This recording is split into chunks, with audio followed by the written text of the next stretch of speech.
He was 5'5", but ruled with fear like a giant.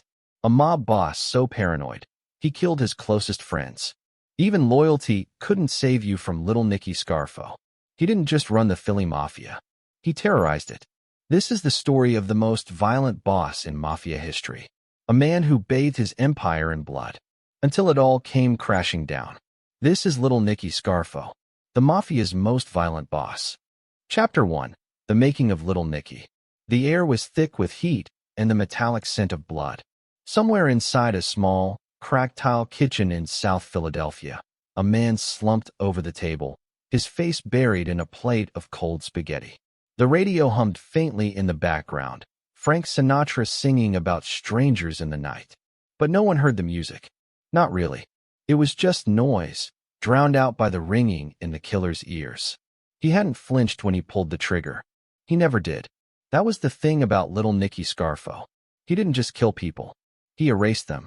But we're not there yet. Not quite. Before the blood and bodies, before the power and paranoia, before Philadelphia burned from the inside out, there was a boy, born into the smoke and brick of Brooklyn, in a neighborhood where men whispered with their eyes and children learned silence before speech. His name was Nicodemo Domenico Scarfo, but nobody called him that, not even his mother. He came into the world on March 8, 1929, right at the start of the Great Depression. As the country fell into chaos, so did the streets. Little Nicky's father was a laborer, a quiet man with calloused hands and a tired soul. He didn't want the streets for his son. But fate had other plans. The family moved to South Philadelphia when Nicodemo was just a boy. A new city, but the same rhythm. Factories, stoops, whispers. South Philly was a stew of immigrants and ambition. Italian voices spilled out of every doorway. And in the cracks between ambition and poverty, something darker bloomed. From the outside, Scarfo was small, shorter than most boys his age, skinny, wiry. But the size fooled people. It always did. Beneath that slight frame was a fire that didn't just burn, it consumed. Teachers said he was quick to anger, quick with his fists, even quicker to hold a grudge. He found boxing before he found the mob. In a sweaty neighborhood gym lit by a single bulb, he learned how to throw punches with precision. But it wasn't just the sport he loved. It was the violence, the control, the way a single jab could shut someone up faster than any word ever could. People started calling him Little Nicky.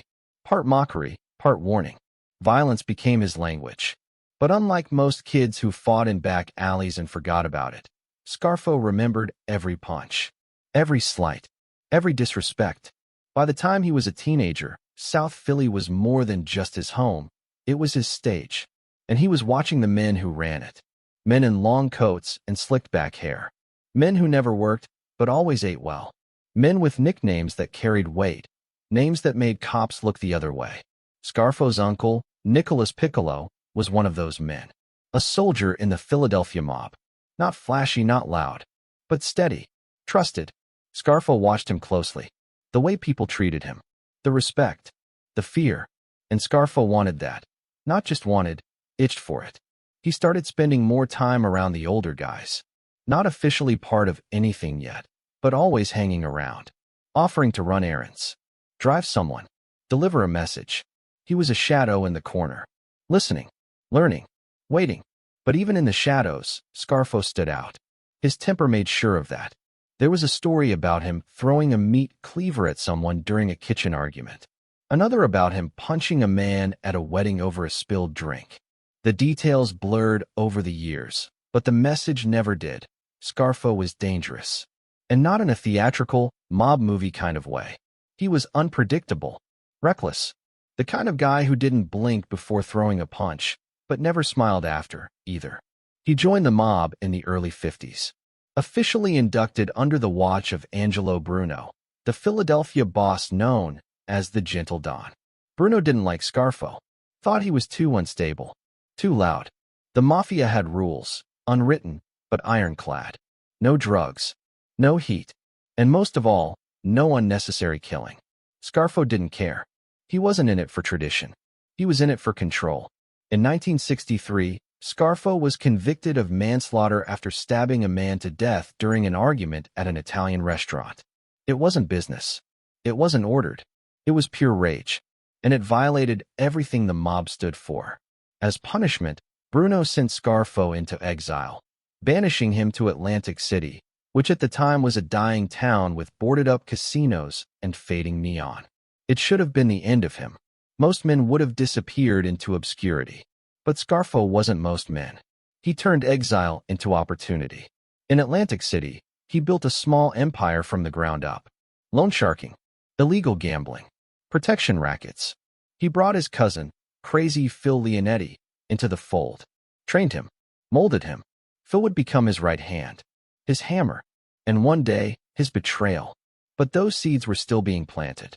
Back in South Philly, Scarfo's name was still whispered, still feared. He visited often, quietly, never stayed too long. But people noticed. He hadn't just survived exile. He was thriving in it. And as Atlantic City began its rebirth in the late 70s, with legalized gambling and billion-dollar casinos, Scarfo was already in position. Still, the rage never left him. A former associate once said being around Scarfo felt like walking a dog with a ticking time bomb in its mouth. You never knew when it would go off. But when it did, you prayed it wasn't pointed at you. Even his own men were terrified. Scarfo didn't just give orders. He gave ultimatums. Loyalty wasn't rewarded, it was expected. And fear wasn't a byproduct. It was the goal. One of his earliest hits was a message to the world. Scarfo didn't need a reason. He was the reason. In one instance, a low-level associate made a joke about Scarfo's height. The next week, that man disappeared. Rumors swirled. Thrown in the river, buried in the pines, fed to pigs. No one knew for sure. But no one ever made that joke again. Scarfo saw respect not as something to earn, but something to take. And if you didn't give it to him, he'd carve it out of you. The more bodies dropped, the more his name rose. In time, even Bruno couldn't ignore him. The gentle Don may have hated Scarfo's methods, but he understood one thing. In a world ruled by wolves, sometimes you needed a rabid dog. But not everyone agreed. Inside the Philadelphia mob, cracks were forming. Younger guys admired Scarfo's aggression.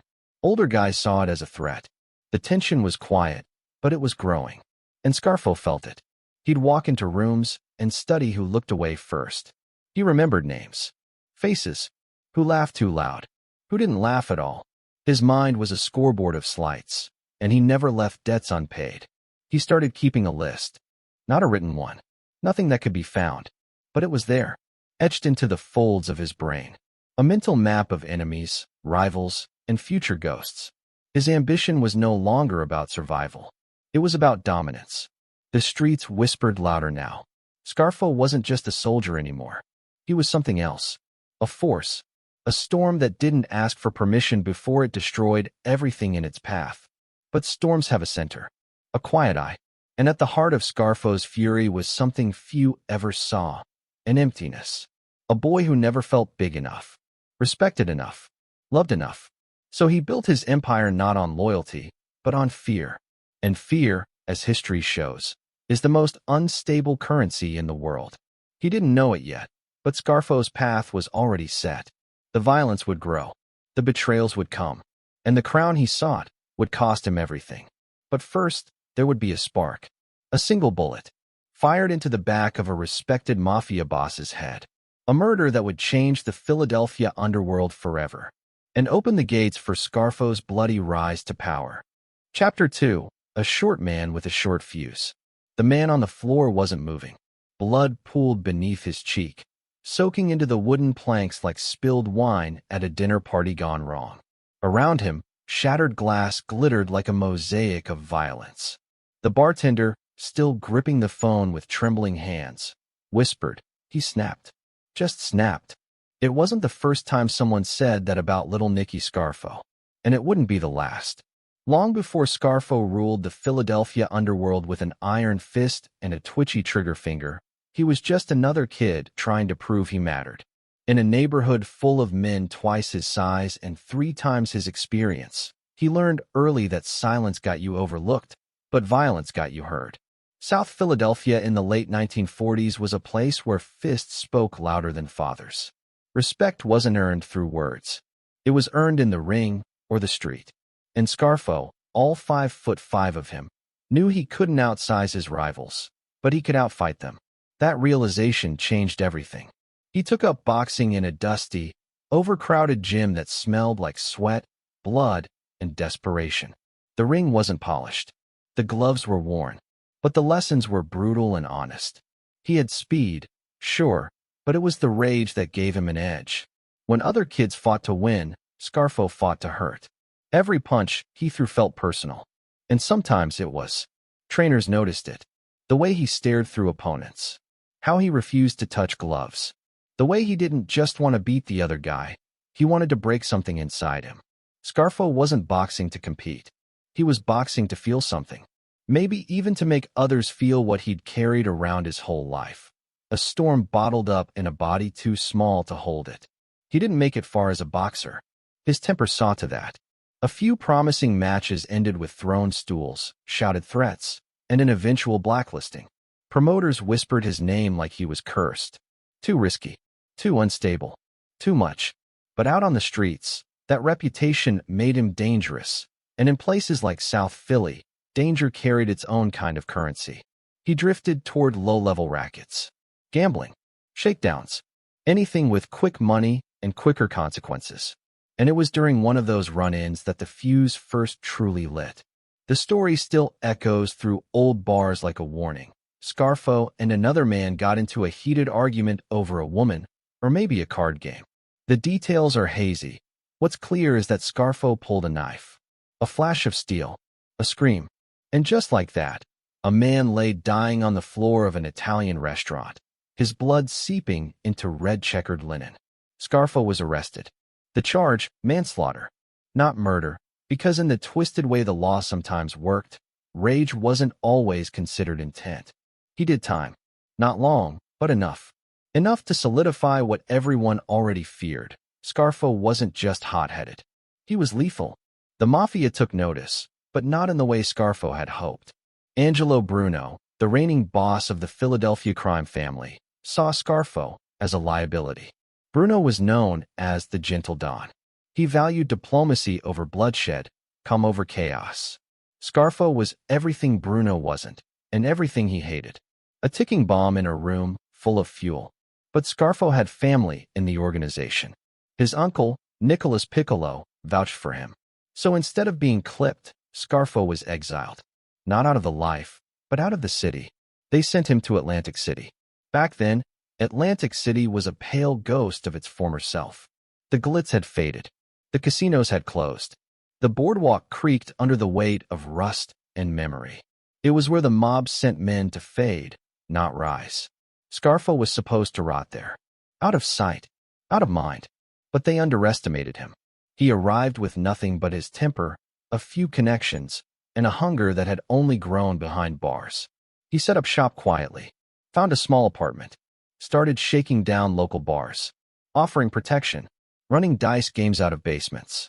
Small-time stuff. But Scarfo didn't think small, not for long. What he saw in Atlantic City wasn't exile. It was potential. The tourists were still trickling in. The police were underpaid and overworked. And most of the local operators were soft, used to the quieter rhythm of a town in decline. Scarfo brought something new, fear. And fear, he knew, was faster than reputation. In one case, a bar owner refused to pay him a cut. Scarfo walked in during business hours, broke a beer bottle across the man's face, and calmly walked out. The message was clear: pay or bleed. And people paid. His operation grew. He brought in a small crew, men he could trust, or at least control. Most of them were younger, hungry, a little scared of him, but loyal. Especially his nephew, Philip Leonetti. Crazy Phil, they'd call him later. But back then, he was just a kid following his uncle's footsteps into darkness. Scarfo taught him everything. How to collect, how to intimidate, how to hurt someone without leaving a mark, or how to make sure the mark was the last thing they saw. It wasn't mentorship. It was indoctrination. But even as his power grew in exile, Scarfo never let go of his rage. It bubbled just beneath the surface, waiting for an excuse, waiting for a crack in the routine. One night, in a dive bar on the edge of town, a drunk local bumped into Scarfo. spilled a drink on his shoes. He apologized, swore it was an accident. Scarfo didn't care.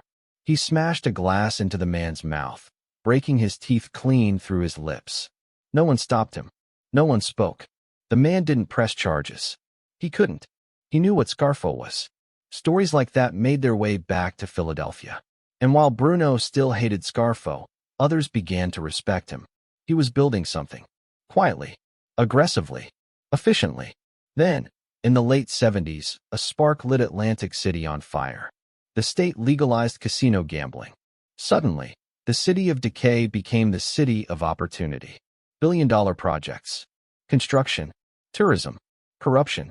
Everyone wanted in. And Scarfo was already there, entrenched. Ready. He started moving money through unions. Making friends in local government. Turning city contracts into mob cash cows. What had been a punishment became a launching pad. And Scarfo? He was climbing. But the fuse was still burning. Back in Philadelphia, things were shifting. Angelo Bruno's grip was loosening. Younger guys, like Scarfo, were getting restless. The old rules, no drugs, no heat, felt like chains. Scarfo didn't want order. He wanted dominance. And dominance doesn't ask for permission. In a rare recorded conversation from that era, an associate described Scarfo as a guy with dynamite in his veins. He said, "You look at him wrong, he explodes. Doesn't matter who you are. Doesn't matter if you're blood." Even within his crew, fear ruled. Men walked on eggshells. Jokes were filtered. Comments rehearsed. One wrong word could mean a beating, or worse. But to Scarfo, that fear was loyalty. In his world, there was no difference. And as his empire grew, so did his resentment. He hadn't forgotten Bruno's exile. He hadn't forgiven it. Behind closed doors, Scarfo began talking about the future. About taking more. About coming home. Not as an outcast, but as a king. He watched the Philadelphia family from afar. Studied the cracks. The fractures. Waiting. Plotting. Because for Scarfo, every slight was a debt. Every insult was a promise. And now, he was ready to collect. But first, someone else would have to die. And when that body fell, Philadelphia would never be the same again. Chapter 3, Blood and Business by the Boardwalk. The man stumbled out of the bar, clutching his ribs, gasping for air like he was drowning on dry land. Blood ran down his chin, dripping onto his collar like a crimson tie. Behind him, the door swung shut. Inside, the jukebox kept playing, some old doo-wop track that didn't care what had just happened. At a corner table, Nicodemo Scarfo calmly wiped his knuckles with a white napkin, folded it in half, and laid it next to his drink. He didn't raise his voice. He didn't need to. In Atlantic City, that kind of violence didn't need an explanation. It was just business. Scarfo didn't arrive in Atlantic City with a parade. He came like a shadow, banished from Philadelphia, sent into what was supposed to be a long, slow fade into nothing. But from the moment his shoes hit that crumbling boardwalk, he wasn't thinking about exile. He was thinking about opportunity. The kind most men were too afraid, or too dumb, to see. In the early 1960s, Atlantic City was a faded postcard from another time. Once a glamorous seaside destination, it had become a graveyard of shuttered hotels and broken dreams. The paint on the casinos had chipped. The lights flickered like dying stars. The boardwalk moaned beneath every step. But for Scarfo, it was perfect. A city on its knees meant one thing. It was ready to be taken. He started small. Very small. Barroom loans, numbers games, shaking down struggling store owners who couldn't make rent. He knew better than to come in loud. He was already on thin ice with Philadelphia, and the local operators weren't keen on some hothead moving in on their turf. But Scarfo wasn't interested in turf. Not yet. He was interested in leverage. He worked from the corners, quiet, observant. His first racket was a loan sharking operation run out of the back of a pizza shop on Atlantic Avenue. To outsiders, it looked like a simple family restaurant. But in the back room, beneath the hum of the refrigeration unit, money passed like water. High interest. No paperwork. Pay on time, or pay in blood. The customers were desperate, down on their luck gamblers, crooked bartenders, a few broken casino floor workers. Men with no credit, no safety net, and no one left to call. Scarfo didn't care if you lost your job, or your luck, or your marriage. He cared about the payment. That was the deal. Miss once, and you got a warning. Miss twice, and you got a lesson. He delivered those lessons personally. One man, a bartender who'd borrowed $500, skipped 2 payments and laughed about it. Said Scarfo was all talk. Said nobody in a city this broke could be dangerous. Scarfo walked into his bar during happy hour, waited until the man was serving drinks, then shattered a bottle over his head and beat him unconscious with the bar rail. He left him lying in a puddle of glass and gin and walked out as calmly as he came in.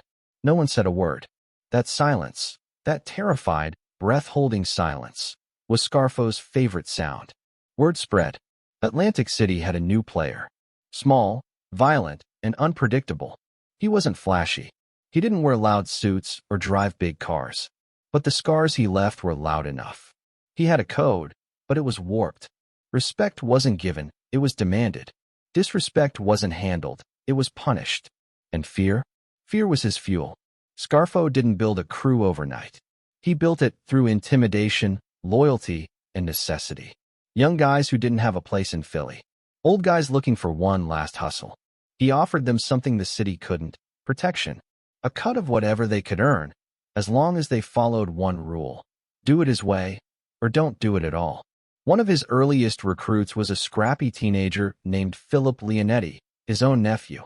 The kid was quiet, watchful, but Scarfo saw something in him. Maybe it was blood. Maybe it was survival. Either way, he took him under his wing. Trained him, not with lectures, but with actions. He showed him how to make a man disappear without leaving blood on the street. How to threaten without shouting. How to bleed money from a neighborhood so slow and quiet they didn't even know they were dying. They worked out of diners, basement card games, and rundown hotels.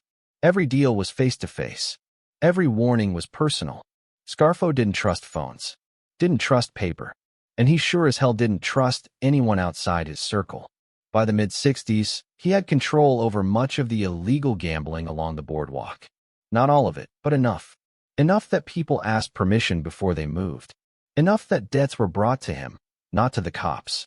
He was becoming a figure of power, not because he was liked, but because he was feared. And yet, Scarfo wanted more. Fear was just the start. Power wasn't real unless it reached into every corner. He expanded into loan brokering, skimming off construction jobs, even started dabbling in union influence. That last part was dangerous. Unions were the lifeblood of East Coast corruption, and stepping into that game without permission could get you buried. But Scarfo wasn't asking. He pressured local contractors to use his laborers, guys who barely showed up, but always got paid. If they refused, trucks got vandalized. Supplies went missing. Dead fish left in their offices. The message was always clear. Still, Scarfo didn't move like a typical gangster. He didn't play cards late into the night or smoke cigars in velvet booths. He worked, day in, day out, always watching, always listening. Paranoia wasn't just his shadow, it was his companion. One associate remembered him sitting in the corner of a restaurant for 2 hours, not eating, just scanning the room. When asked why, he said, "You can't eat with snakes in the grass." That's how he saw everyone. But there were moments, brief, rare moments, where the mask slipped. In one private conversation, a longtime associate said Scarfo confessed that he didn't enjoy the violence. "Not exactly," he said. "I don't like hurting people. I just don't like them thinking they can laugh at me." That was the core of it. The rage. The need to be feared. It wasn't about greed. It was about respect twisted into something unrecognizable. As the 70s arrived, Atlantic City began to change. Slowly at first. The talk of legalized gambling started making headlines. Investors circled. Developers whispered. Scarfo didn't know it yet, but the city he'd been banished to was about to become a gold mine. And he was already standing at the entrance. But not everyone was happy about it. Philadelphia was watching.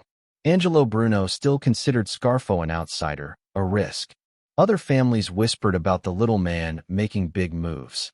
Some laughed, some worried, but no one stopped him. In the spring of 1971, Scarfo was arrested again, this time for assault with a deadly weapon. Another barroom incident. Another man who said the wrong thing. Scarfo had attacked him with a steak knife, slicing deep into his arm before calmly leaving the restaurant. Charges were filed, but witnesses disappeared. The case went nowhere. It was another reminder. Scarfo wasn't just surviving exile. He was mastering it. He started dressing sharper, speaking more carefully, still violent, but now calculated. Every word was a move, every silence a weapon. He was transitioning from street thug to strategist. And Atlantic City kept growing. Tourists returned. Investors bought up properties. Casino plans started to become permits. And Scarfo was already there, embedded in the unions, the labor contracts, the city inspectors. While others waited for opportunity, Scarfo was building scaffolding under it. By the mid-70s, he wasn't just a soldier in the Philly mob. He was a power unto himself, a man who had taken banishment and turned it into a throne. And he wasn't done, because somewhere in the distance, back in South Philly, the old order was starting to crack. The whispers grew louder. Angelo Bruno's grip was loosening. Rivals were circling. And Scarfo was watching. The man who had been sent away was now standing at the edge of a kingdom. And all it would take was one bullet, one perfectly placed shot, to open the door wide. The boardwalk would soon be soaked in blood. But this time, it wouldn't be just business. It would be personal.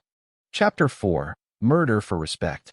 The body was found face down in a South Jersey lot, arms sprawled like a broken scarecrow, eyes still open. William Dugan had been shot twice in the head, the kind of shooting meant to end a man and erase his name. No wallet, no witnesses, no warning, just a corpse in the cold, soaked in late autumn rain and silence. Police called it gang-related. Locals called it inevitable. But inside the underworld, those who knew the truth whispered only one name, Scarfo. That night marked a turning point. It wasn't Scarfo's first act of violence. It wasn't even his first body. But it was the first time he'd been handed a target by the Mafia itself. Not out of anger, not out of impulse, but as a message, a test, a gift. It was the night Little Nicky Scarfo murdered for respect and tasted the power that came with it. William Dugan wasn't a made man. He wasn't even Italian. But he was loud, reckless, and most importantly, disrespectful. He worked as an associate in a construction union that had ties to the mob's money pipeline in Atlantic City. He thought the rules didn't apply to him, that because he wasn't part of the life, he didn't have to play by its codes. He cursed in front of wise guys, interrupted meetings, laughed a little too hard at the wrong jokes. Then he went a step further. He told a known associate that Scarfo was nothing but a punk from Philly, a little guy trying to play big, that he wasn't scared of him, that he wasn't scared of any of them. The words made it back fast. Like blood in the water, they traveled. And once they reached Scarfo, there was no discussion, no second thoughts, only action. But this wasn't just personal, it was procedural. The hit had to be approved by higher-ups. At the time, Scarfo was still considered volatile, unreliable, dangerous, yes, but dangerous in the way a broken gun might fire backward. Still, the disrespect couldn't be ignored. If they let someone like Dugan talk without consequences, others might follow. So the order was quietly greenlit. It wasn't a ceremony. There was no meeting under bridges or dimly lit social clubs. Just a nod, a glance, a word passed along through closed lips. It was Scarfo's first sanctioned kill. He planned it the way some men plan their children's weddings. Precise, intentional, almost ceremonial in its coldness. He chose the location carefully, an isolated area off Route 40, surrounded by trees and gravel. The kind of place where screams wouldn't carry and tires wouldn't leave marks. He picked the time, just past dusk. He picked the weapon, a small caliber handgun, easy to conceal and hard to trace. And he picked the lie. Dugan thought it was a meeting, a favor, something involving a new contract, maybe even money. That's how they always do it. You invite a man to his own funeral by pretending it's business. He got into the car with Scarfo without hesitation. They drove in silence. Dugan made small talk. Scarfo didn't respond. When they pulled off the road, Dugan didn't flinch. Not until Scarfo stopped the car and reached under the seat. The first shot hit Dugan just above the cheekbone. The second landed behind the ear. Fast, efficient, almost merciful. if mercy was ever part of the plan. Scarfo stood over the body for a moment, not out of guilt, but recognition. This was something bigger than a killing. It was a rite of passage. A door had opened, and he had walked through it. He left the body there like a calling card. No cleanup, no disposal. It wasn't just about silencing Dugan. It was about making sure everyone saw what happened to those who spoke against him. The message was written in gunpowder and blood. Disrespect me, and you disappear. The next day, Scarfo went about his business like nothing happened. Coffee at the same cafe. A walk along the boardwalk. A meeting with his crew. No one asked questions. No one had to.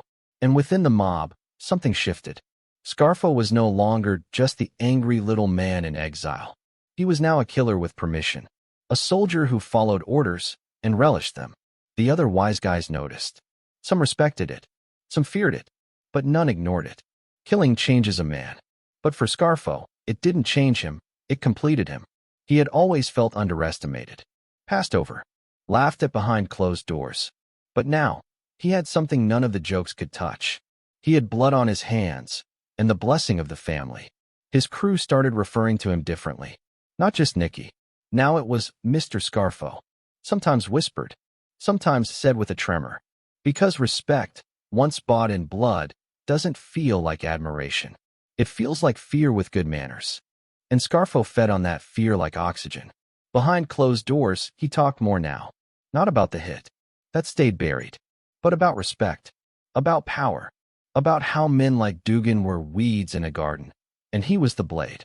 He'd point to a name and say, "He's next if he forgets who I am." Most times, the person wasn't even in the room. But the warning still hit its mark. For his nephew, Philip Leonetti, it was a turning point too. He had known his uncle was dangerous. Had seen him hurt men. But this was different. It wasn't about impulse. It was about control. The kind that rewrites the rules of who lives and who doesn't. Scarfo never spoke to Phil about it directly. But one night, sitting in a car overlooking the ocean, he said, "Sometimes a man's gotta do something heavy to make the rest of 'em lighten up." Leonetti didn't respond. He just nodded, staring out at the black waves crashing against the shore. Somewhere in that silence, a line had been crossed, and there was no going back. The murder didn't make headlines. It wasn't high-profile enough. Just another dead man in a forgotten lot. But on the street, the story was electric. Everyone knew. And the story grew. They said Scarfo shot Dugan while smiling. That he lit a cigarette afterward. That he said, "That's how you shut a mouth." None of it was true. But it didn't matter. In the world Scarfo was building, perception was more powerful than fact.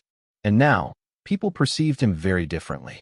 Even in Philadelphia, men began taking notice. He was still banned, still considered a problem. But now he had proof. He had taken an order, carried it out, and never said a word.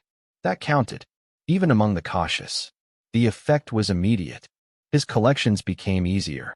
Fewer skipped payments. Fewer complaints. His crew walked taller. His name carried more weight. Doors opened that had once been locked. But with the rise came a deeper darkness.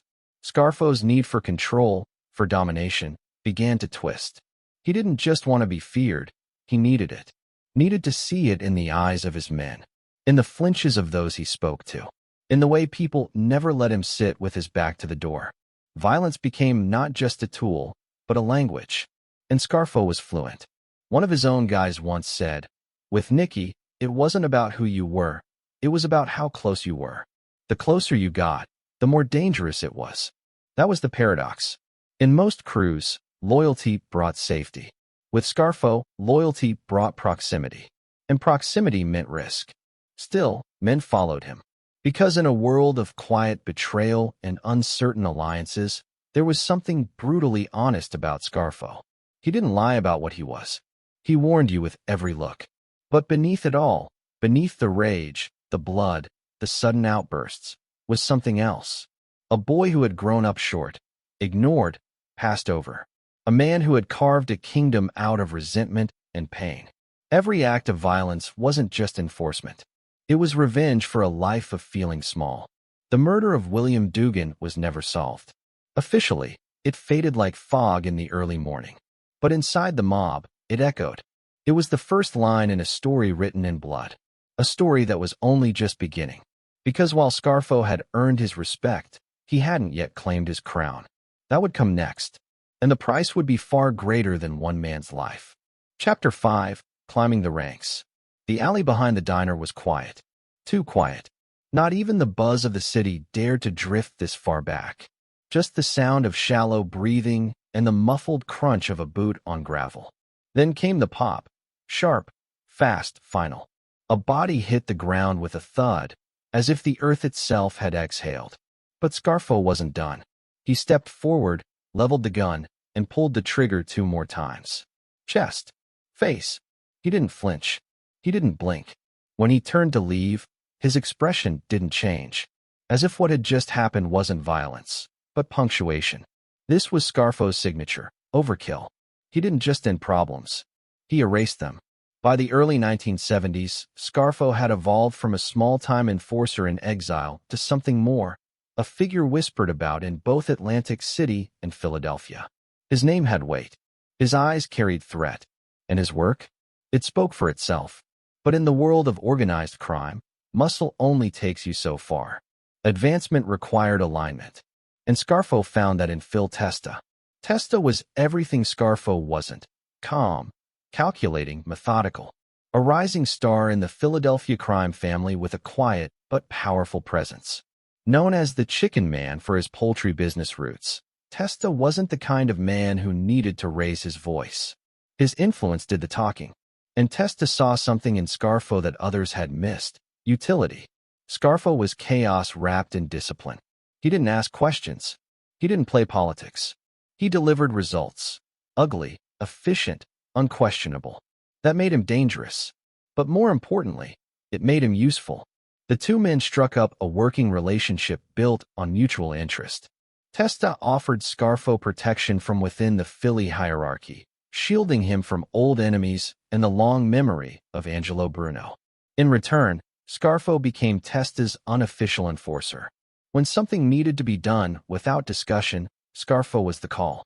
That trust elevated him. Quietly, without ceremony, Scarfo was moved from soldier to capo. A captain, a man with a crew of his own, a man who could issue orders, not just take them. The promotion wasn't about ceremony, it was about reach. And Scarfo's reach was growing faster than anyone expected. With his new title came a new kind of power, territorial control, kickbacks, and influence over street-level operations. Scarfo didn't celebrate. He strategized. He reorganized his crew, tightened the chain of command, and tripled down on fear as a management style. Loyalty wasn't earned. It was demanded. And disobedience wasn't corrected. It was punished. One associate fell behind on collections and made the mistake of laughing it off. Scarfo called him into a back room and beat him unconscious with a pool cue. No warning. No conversation. Just action. When the man regained consciousness, Scarfo leaned in and whispered, "You're alive because I don't want to get blood on my carpet." The message was clear: follow orders or disappear. His nephew, Philip Leonetti, remained by his side. No longer just a protege, Phil was now Scarfo's shadow, learning, watching, absorbing every lesson the hard way. And there were plenty of lessons. Scarfo made sure of it. Their crew operated with mechanical precision. Loan sharking, extortion, bookmaking. Every dollar was accounted for, every debt collected, and every threat neutralized. But Scarfo's real weapon wasn't the gun or the blade, it was unpredictability. He could be warm one day, cold the next, smiling over coffee in the morning, ordering a hit by sundown. That kept his men on edge, always guessing, always afraid to relax, which is exactly how Scarfo liked it. Yet, even in that cold efficiency, there were cracks, moments that hinted at the storm behind his eyes. In one rare instance, a young associate broke down crying during a job gone wrong. He panicked, fled the scene, left evidence. Scarfo found him hiding in his apartment, shaking. Instead of killing him, Scarfo sat down and talked. For hours. Calm, almost kind. Then, when the associate finally stood to thank him, Scarfo shot him in the stomach. Watched him bleed, lit a cigarette, and walked out. Respect, Scarfo believed, wasn't something you explained. It was something you enforced. His reputation grew beyond Atlantic City. In Philadelphia, where Angelo Bruno still clung to his code of old-school calm, younger men began looking towards Scarfo with interest. He represented something different. Not tradition, but transformation. A shift from quiet diplomacy to raw, unapologetic violence. That shift terrified the old guard. Bruno had always feared men like Scarfo, men who didn't understand the value of restraint. But there was little he could do. Scarfo had insulation now, allies, a growing income stream, and more importantly, Phil Testa's blessing. By 1978, the Philadelphia family was beginning to fracture. Bruno's cautious rule, once admired, now felt outdated. He refused to get involved in drug trafficking, a decision that cost the family millions in potential profit. Younger members grew restless, greedy, ambitious, and Scarfo waited. He didn't need to plot. He just needed to stay close, watch, and be ready when the moment came. In the meantime, his role as capo gave him the chance to experiment with new ways of terrorizing. He began sending messages not just through beatings, but through spectacle. In one case, a local contractor refused to pay a street tax. Scarfo had his men torch the man's car, while his wife was still inside it. She survived, barely, but the message was permanent. The contractor paid, and then paid again, every month, on time. Police investigations followed, but witnesses never spoke. The fear was too thick. Scarfo didn't hide. He didn't need to. His name alone did the work. To the people on the street, he was less a man and more a myth, a force of nature with a trigger finger. But inside, the storm raged hotter. Scarfo wasn't content with rank. He wanted rule. Not just to be a capo, but to be the capo, the top, the boss.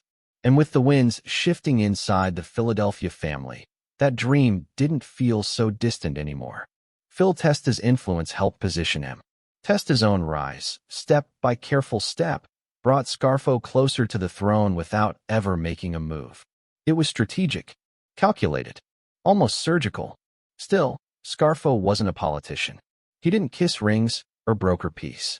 He reminded people who he was through action. Like the time a local bookmaker skimmed off the top. Scarfo invited him to dinner, smiled through the pasta course, then had his men strangle him in the parking lot while he finished dessert. When asked why he didn't just talk to the guy, Scarfo said, "I don't talk to thieves. I bury them."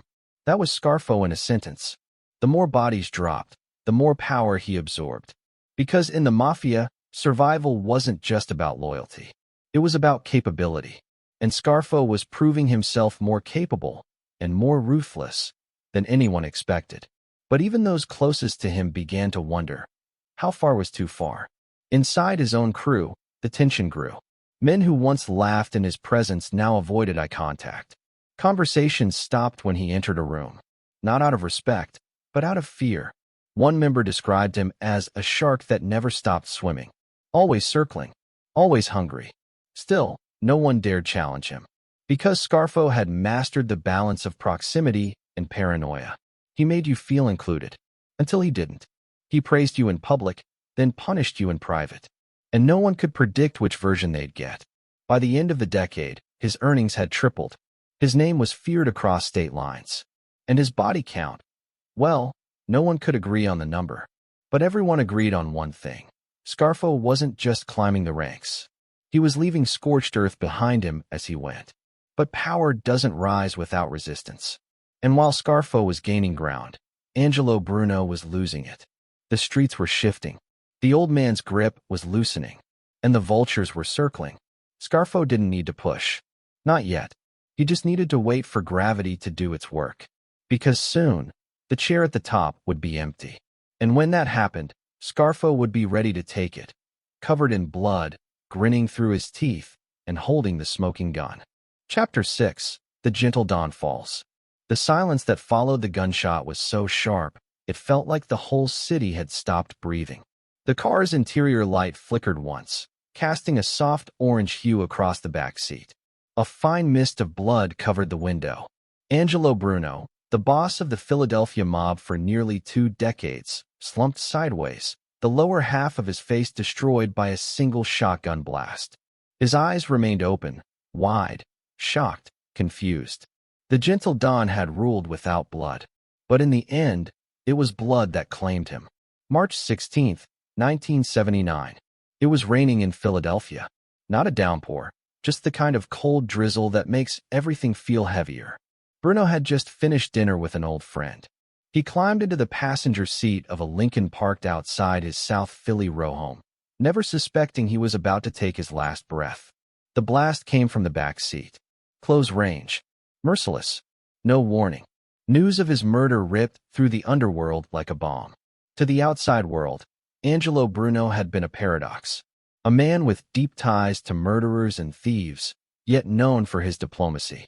They called him the Gentle Don because he hated unnecessary violence. He believed in order, in rules, in deals made quietly and kept even quieter. Under his leadership, the Philadelphia mob had been unusually stable, profitable, organized, and discreet. But inside the organization, that same restraint had bred resentment. Bruno's refusal to allow drug trafficking, despite the enormous profits it promised, had become a sticking point for many of the younger, hungrier members. They watched other families get rich off heroin while Philadelphia's doors stayed closed. They gritted their teeth, waited, plotted. One of them was his consigliere, his own trusted advisor, a man named Antonio Caponegro. Quiet, strategic, ruthless. He believed Bruno's time had passed, that the family needed blood to stay alive. And so, without permission from the commission, the Mafia's national ruling body, he gave the green light. The result was an earthquake, not just for the Philly mob, but for organized crime across the country. Bruno's death marked the end of one era and the violent birth of another. Scarfo wasn't directly involved in the hit. He wasn't in the car. He didn't pull the trigger, but he felt the tremors instantly.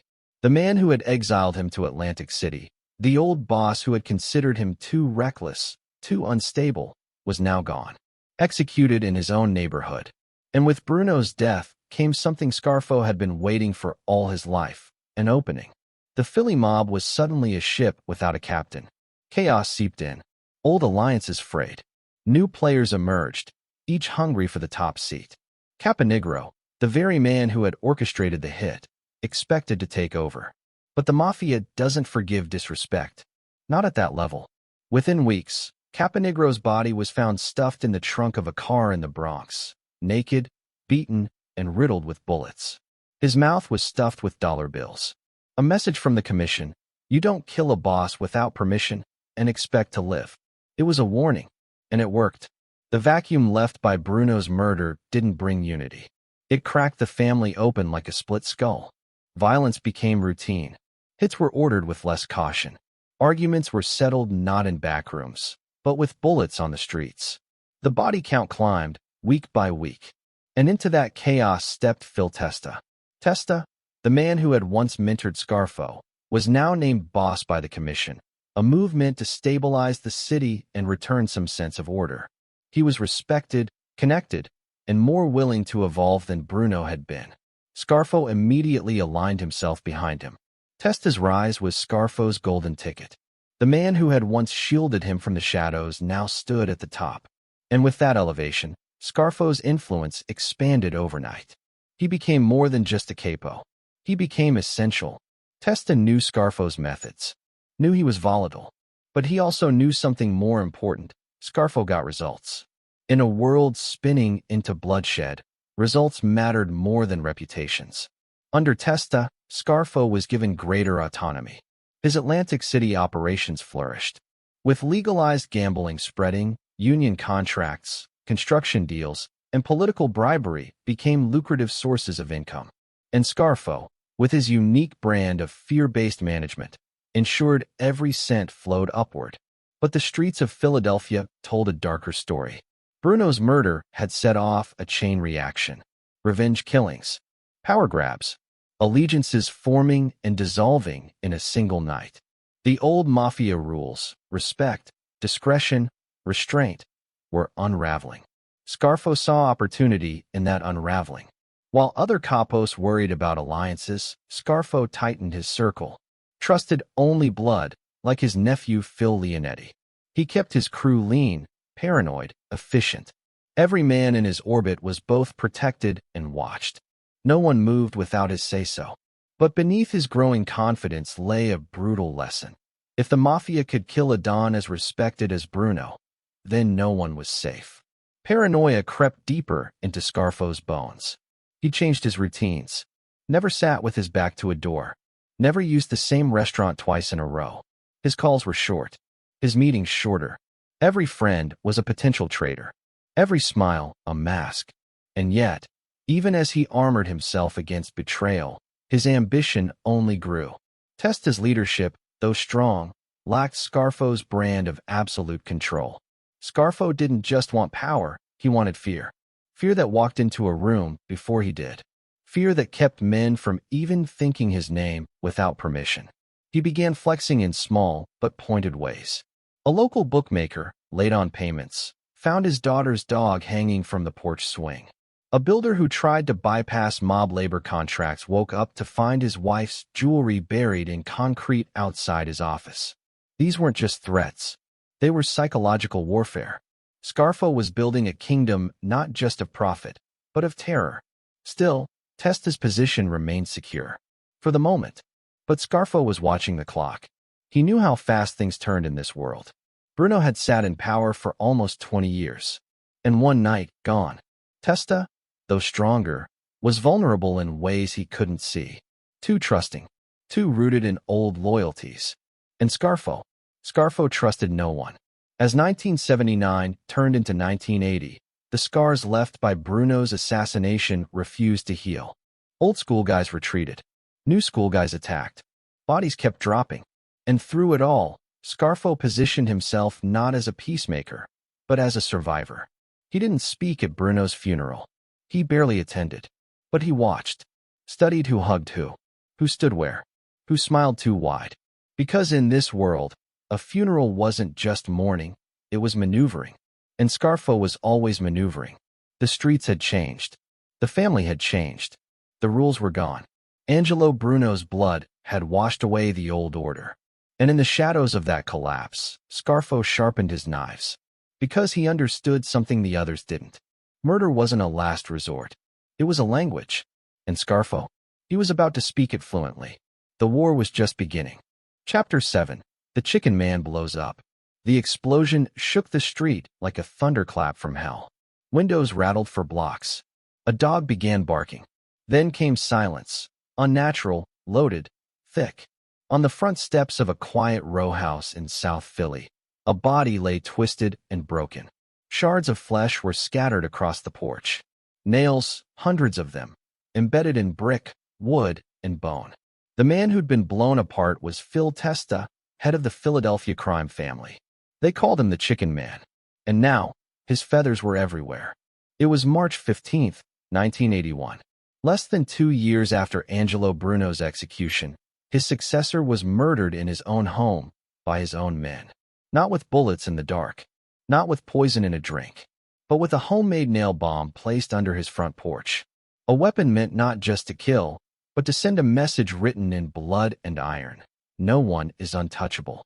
For Scarfo, the news didn't come as a surprise. It came as confirmation. He had sensed it coming. The paranoia, the murmurs, the power plays. In a world like theirs, violence was never random. It was strategic, and in this case, surgical.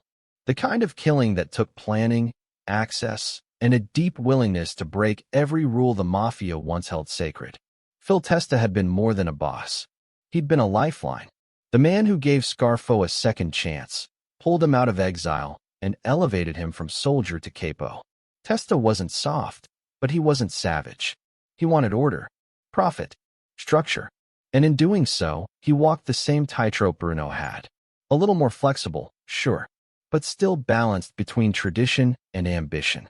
Scarfo respected him in his way. But Scarfo also understood something Testa didn't. In a world now ruled by greed and speed, old-school leadership was a liability. Still, a nail bomb? That was something else entirely. It wasn't just murder. It was spectacle, a warning disguised as a headline. This wasn't about removing a boss. This was about humiliating one. And the message hit Scarfo harder than most. It could be you next. The man behind the blast, though not immediately named, was a familiar figure in the underworld. A capo named Peter Casella, once trusted by Testa, had secretly aligned with another hungry player, Frank Narducci. They'd grown restless under Testa's rule, wanted more territory, more control. Scarfo knew the type. Men who smiled at you while calculating your funeral. But unlike others in the family, Scarfo didn't scramble in the aftermath. He didn't beg for favors or pick sides. He went quiet, real quiet, like a storm going still before it rips a roof off.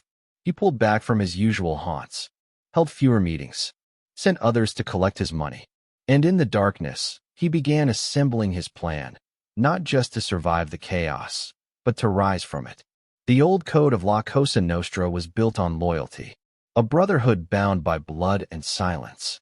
But in Philadelphia, that code was crumbling. First Bruno, now Testa, two bosses killed by their own men.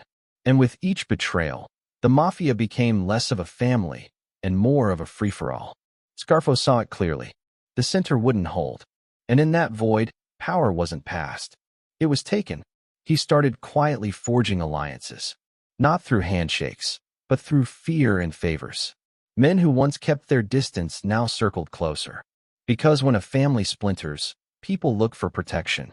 And Scarfo, volatile, violent, unpredictable, offered exactly that. His message was simple: stick with me, and you live. Cross me, and you don't. In Atlantic City, his grip tightened. Every loan, every labor contract, every union job passed through his hands. He bled the casinos dry, skimmed construction money, and built a network that ran deeper than anyone suspected. While the Philly bosses fought over scraps, Scarfo built an empire of shadows along the boardwalk. And he waited.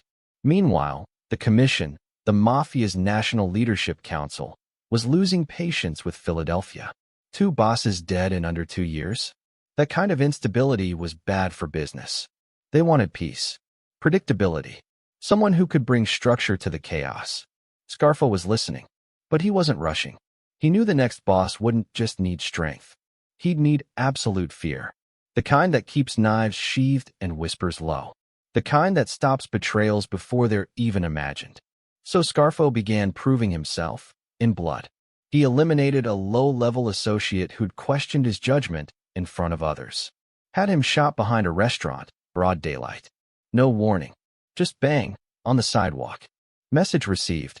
Then a rival capo went missing. His body was found a week later in a dumpster, hands severed. The symbolism wasn't lost on anyone. Don't touch what's mine. Each killing wasn't just a move. It was a message to the Commission and to the crew back in Philly. Scarfo wasn't afraid to lead in the way others wouldn't. Through terror, through certainty, through the language of finality. And the more blood he spilled, the more men began shifting behind him. Phil Leonetti, still loyal to his uncle, began acting as a buffer, handling meetings, smoothing over tensions, extending Scarfo's influence without exposing him directly. But Leonetti saw the change too. His uncle wasn't just climbing anymore. He was conquering. Back in South Philly, the Testa murder was still sending aftershocks through the street. Peter Casella and Frank Narducci, now exposed as traitors, found themselves isolated. One fled, the other was executed. Their coup had failed. And just like that, Scarfo saw his moment. He moved quickly, decisively, reached out to key players, promised profit, protection, and punishment. All three, whatever they needed to hear. But he never promised peace. That wasn't his style. By late 1981, Scarfo positioned himself as the only viable option to lead. Not the most diplomatic, not the most traditional, but the most feared. And in this new Philadelphia, where rules were buried beside the men who followed them, fear was the only currency that mattered. Behind closed doors, the Commission approved it. Nicodemo, Little Nicky Scarfo was now boss of the Philadelphia crime family, and the city would never breathe the same again. But power wasn't the prize, it was the trigger. Scarfo had clawed his way up through blood, fire, and betrayal. Now, he had the throne. But the throne came with weight. And enemies. The kind you can't always see coming. The kind who don't knock before they strike. And as Scarfo looked out over his crumbling kingdom, built on violence, held by fear, He knew something that few men in his position ever admit. Taking power was easy. Keeping it would require even more blood. Chapter 8. Scarfo seizes the throne. He didn't sit on a gold throne. There was no coronation, no parade of loyalty, just a leather chair in a dark room above a sandwich shop in Atlantic City, and a man with a loaded pistol under the table. That's where Nicodemo Scarfo became boss. No ceremony, just silence, tension, and a nod from the men who feared him most. It was 1981, just weeks after Phil Testa's body had been scraped off his front porch. Scarfo had spent the months prior circling like a shark, silent, focused, methodical. Now, the blood had settled. The threats had either been buried or exiled. And Scarfo moved in, not like a leader, but like a predator. He didn't inherit the family. He took it. And from the moment he did, the rules changed. Gone were the days of quiet diplomacy, of handshakes in parking lots and whispered deals in the backs of bars. Scarfo didn't govern with negotiation. He governed with terror. Every word he spoke carried weight. Every silence, even more. He wasted no time consolidating power. Within hours of being named boss by the commission, Scarfo began reshaping the hierarchy of the Philadelphia Mafia. He didn't trust the old guard. Too many of them had been loyal to Bruno, to Testa, to anyone but him.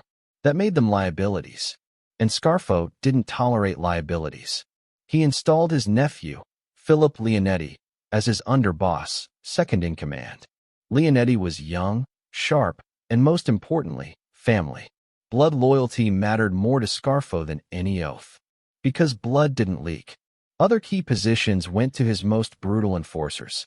Men who didn't hesitate. Men who didn't ask questions. Men who knew that one raised eyebrow from Scarfo could mean a funeral. They called it a regime. But it wasn't government. It was a dictatorship. Scarfo ruled with suspicion, with precision, with violence so calculated it felt like policy.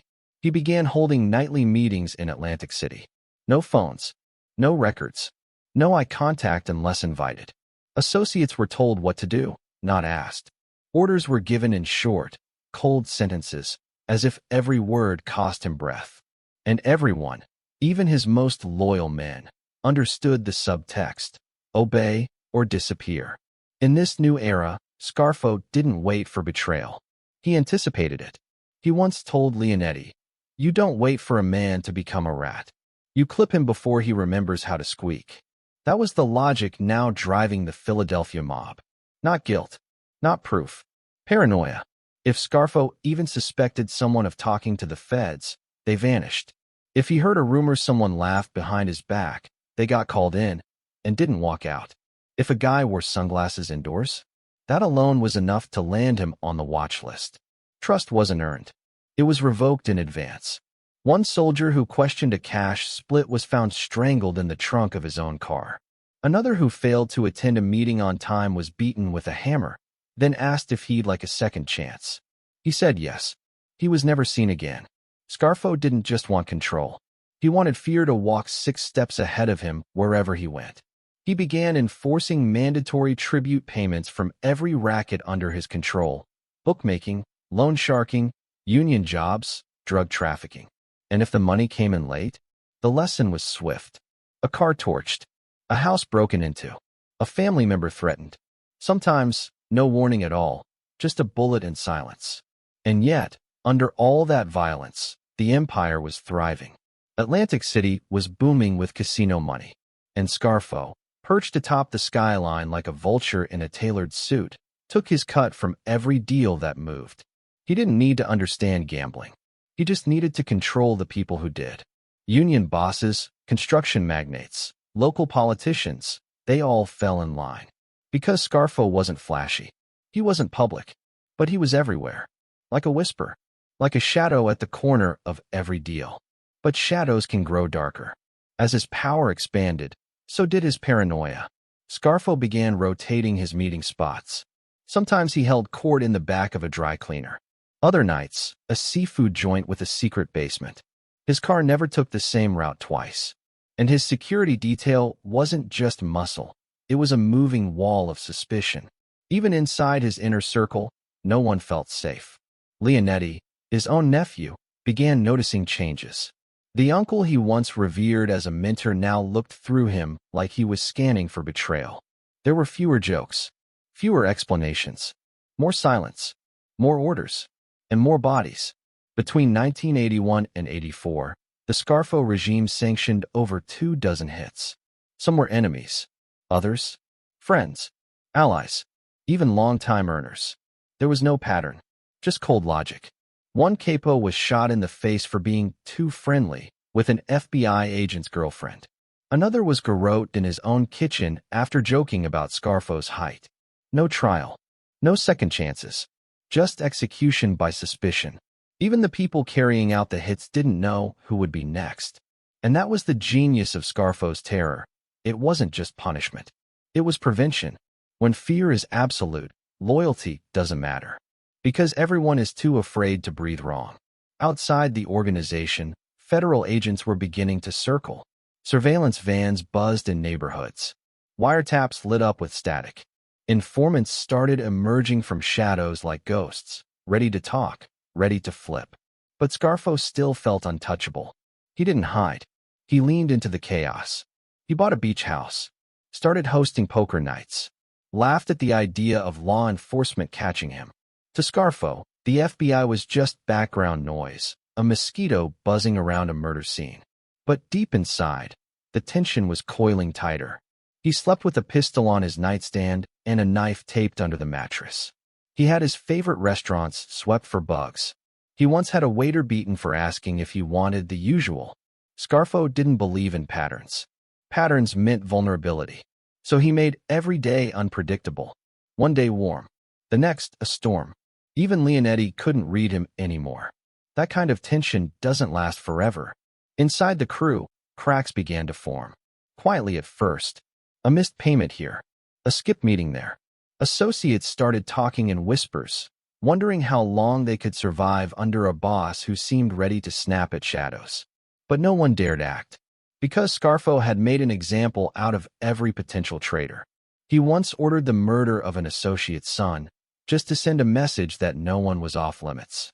Another time, he killed a man and attended the funeral just to look the widow in the eye and say, he should have stayed in line. There were no sacred lines anymore. No moral code. Just the law of Scarfo, obey or be erased. By the end of 1984, he'd built a mafia structure that resembled a military unit more than a criminal organization. Orders flowed one way. Dissent wasn't debated, it was eliminated. And Scarfo? He wasn't just the general. He was the executioner. But that kind of rule comes with a ticking clock. You can only reign through paranoia for so long before you drown in it. Leonetti began to sense it. Others, too. Men who had once killed for Scarfo now looked over their shoulders in silence. They showed up to meetings with dry throats and trembling hands. Because no one knew who would be next. And Scarfo liked it that way. He wasn't just seizing the throne. He was defending it against real threats and imagined ones. He didn't see men. He saw weaknesses, risks, vulnerabilities. And as his world narrowed to a circle of suspicion and control, the pressure began building under the surface, like a pipe ready to burst. Then came a name. A whisper. A man inside the crew talking to the feds. Scarfo didn't know if it was true. He didn't care. Because truth wasn't the currency he dealt in. Fear was. And with one quiet nod, he prepared for the purge. The reign of Little Nicky Scarfo had only just begun. But the blood hadn't even started to flow. Chapter 9, Blood in the Streets. He was leaving a diner, keys in hand, coat still open. A quick breakfast, nothing unusual. The sun had barely risen. That's when the shots rang out, 5 in total. Each one meant to kill. He crumpled to the pavement, face first. As the blood pooled beneath him, a bystander screamed. Not because of the violence, but because she recognized him. The man bleeding out on the sidewalk was one of Scarfo's own. A loyalist. Or so they thought. In Philadelphia, it was no longer a question of if someone would get hit. It was when, and whether you'd be standing close enough to catch the spray. By 1984, the city was a graveyard of old alliances. Under Scarfo's iron rule, fear had become the new hierarchy. Loyalty was tested with bullets, and silence was measured by survival. But something darker was unfolding. Something even Scarfo hadn't fully prepared for. A full-blown mob civil war. The roots of it stretched back to Scarfo's rise to power. When he took over, he didn't just install loyalists. He bulldozed anyone who didn't bow. That meant men like Harry Riccobene, an old-school mobster who refused to kneel. Riccobene wasn't just stubborn. He was strategic, quiet. But he had one fatal flaw. He underestimated Scarfo's need for absolute control. It started with words. Riccobene whispered that Scarfo was unstable, that he ruled with paranoia, not principle, that his reign would burn out fast. Scarfo heard the whispers, and in his world, whispers were louder than screams. So he sent a message. A Riccobene associate was gunned down in a parking lot. No robbery, no theft, just murder with precision. It was Scarfo's way of saying, I heard you. But Riccobene didn't back down. He doubled down. He started building a faction of his own. Old friends, quiet earners, men who hated the way Scarfo ran the family like a dictatorship. They weren't trying to take over. They just wanted to survive without kneeling. But in Scarfo's world, neutrality didn't exist. You were with him, or you were dead. The Riccobene War, as it would come to be known, wasn't just a feud. It was a purge. Street corners turned into execution zones. Bars became ambush sites. One of Riccobene's men took a bullet to the head while buckling his daughter into her car seat. Another was found in a landfill, hands duct-taped behind his back, mouth stuffed with rags. He'd been tortured before the kill. Scarfo wanted every enemy erased. Not just dead, but forgotten. Phil Leonetti, still Scarfo's underboss and closest confidant, began to question the logic. They were killing faster than they were earning. The streets weren't just bloody. They were on fire. And it wasn't just Riccobene's crew. There was another threat looming. One closer. One with deeper roots. The Stamfa faction. John Stamfa had once been Bruno's driver. He was respected, calculating, and patient. For years, he'd kept a low profile, waiting out the chaos. But as Scarfo's reign grew more erratic, more violent, more drenched in paranoia, Stamfa began quietly assembling his own power base. He didn't shout. He listened. And behind those closed lips, plans began forming. Scarfo could feel it, like a storm building behind the skyline. He didn't wait. He struck first. An associate believed to be passing messages to Stamfa was found with his throat cut, body left inside a burning car. Another was shot outside a bingo hall, in front of his mother. Scarfo didn't care about optics anymore. There was no attempt to hide it. The message was clear. Cross me, and your blood stains the sidewalk. But every action had a consequence, and every corpse left behind another enemy. Soon, Scarfo's war became a war of attrition. Riccobene struck back. One of Scarfo's top earners was killed in broad daylight. A car pulled up beside him, the window rolled down, and a shotgun blast blew half his chest away. Retaliation followed in hours. Not days, not weeks, hours. Scarfo ordered a hit on Riccobene's brother, Robert. The plan was precise: ambush him outside his house. But the hit went sideways. Robert survived. And worse, he flipped. He walked straight into the arms of federal prosecutors and laid it all out.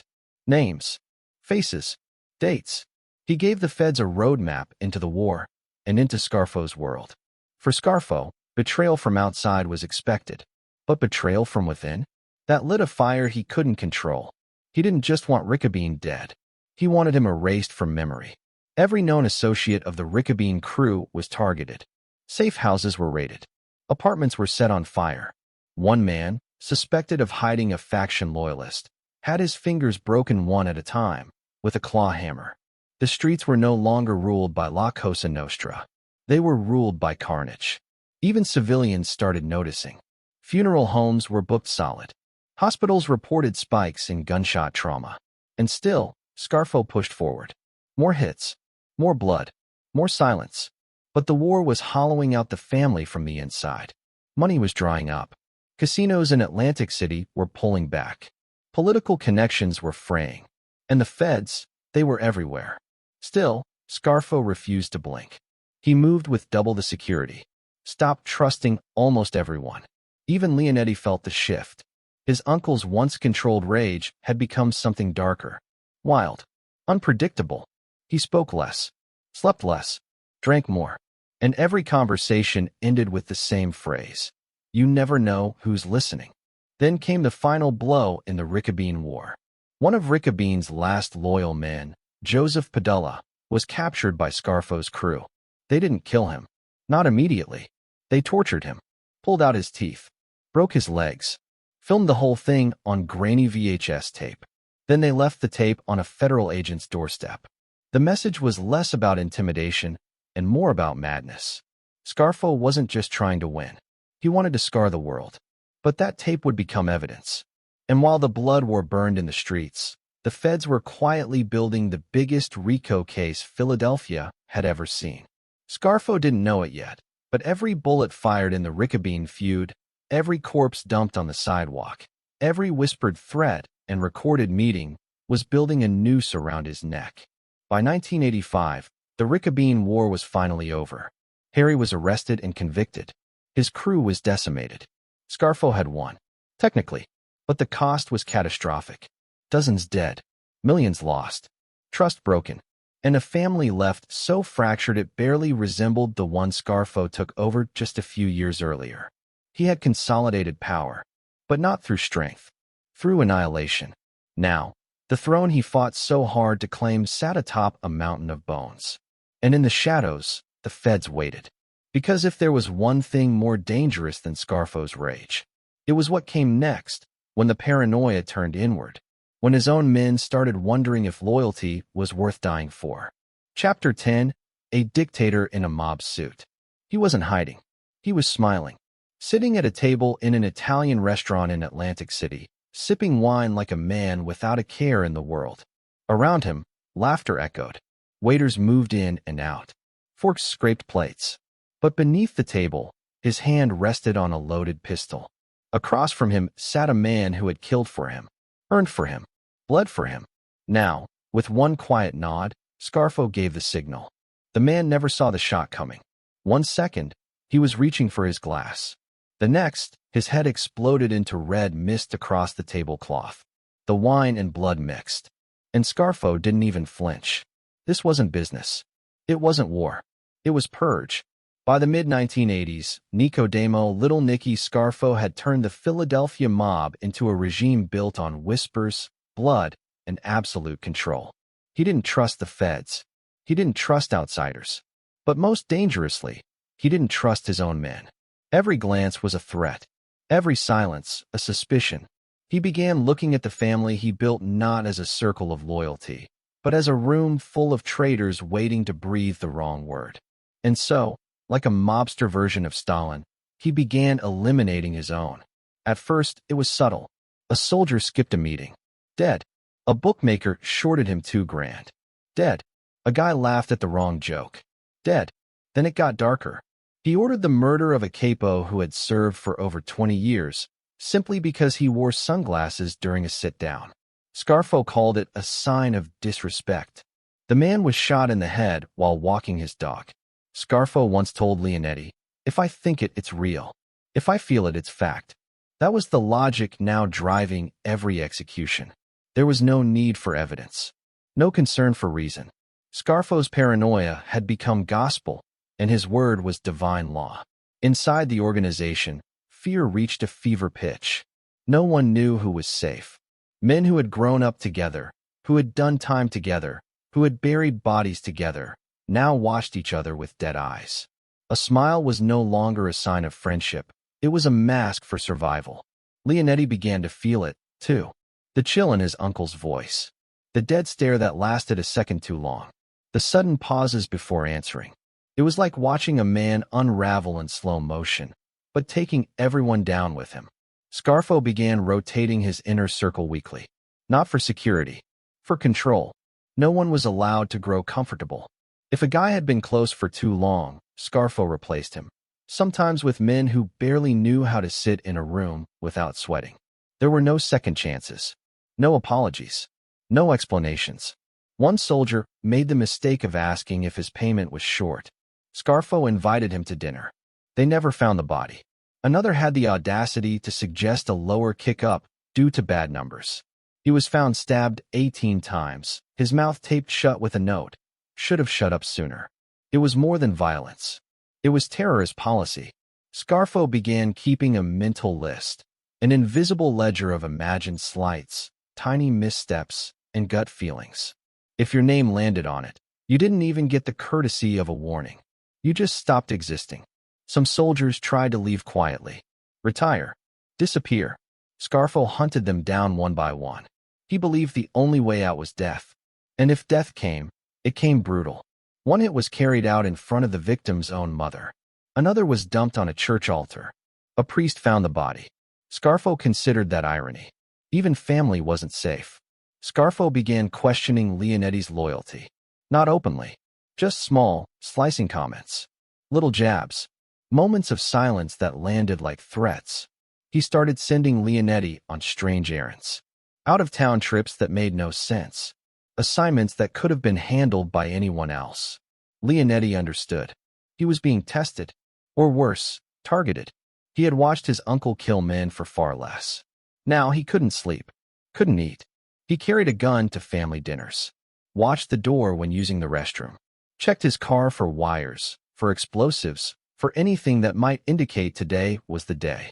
Scarfo had become so consumed by power that he couldn't tell the difference between loyalty and threat. To him, they were the same. Two sides of the same deadly coin. The crew started turning on each other. Men would call Leonetti in the middle of the night just to swear allegiance. To beg. To cry. One left a note on his windshield that simply read, "I'd die for you. Please don't make me prove it." Scarfo watched it all with quiet satisfaction. The more they feared each other, the less they plotted against him. That was his logic. Fear divided. Loyalty controlled. He once had two of his own men tortured, not for betraying him, but for thinking about betraying him. He told the crew, "If you entertain the thought, you've already crossed the line." It was a line that no one could see anymore. One day you were Scarfo's golden boy, the next a ghost. And while all of this was happening behind closed doors, the feds were listening. Wiretaps caught cryptic phrases. Surveillance picked up hushed meetings. Informants began to whisper, not because they hated Scarfo, but because they feared they'd be next. Even the commission grew uneasy. Scarfo had turned Philadelphia into a war zone, but now it was something worse, a morgue with a zip code. He had no interest in diplomacy.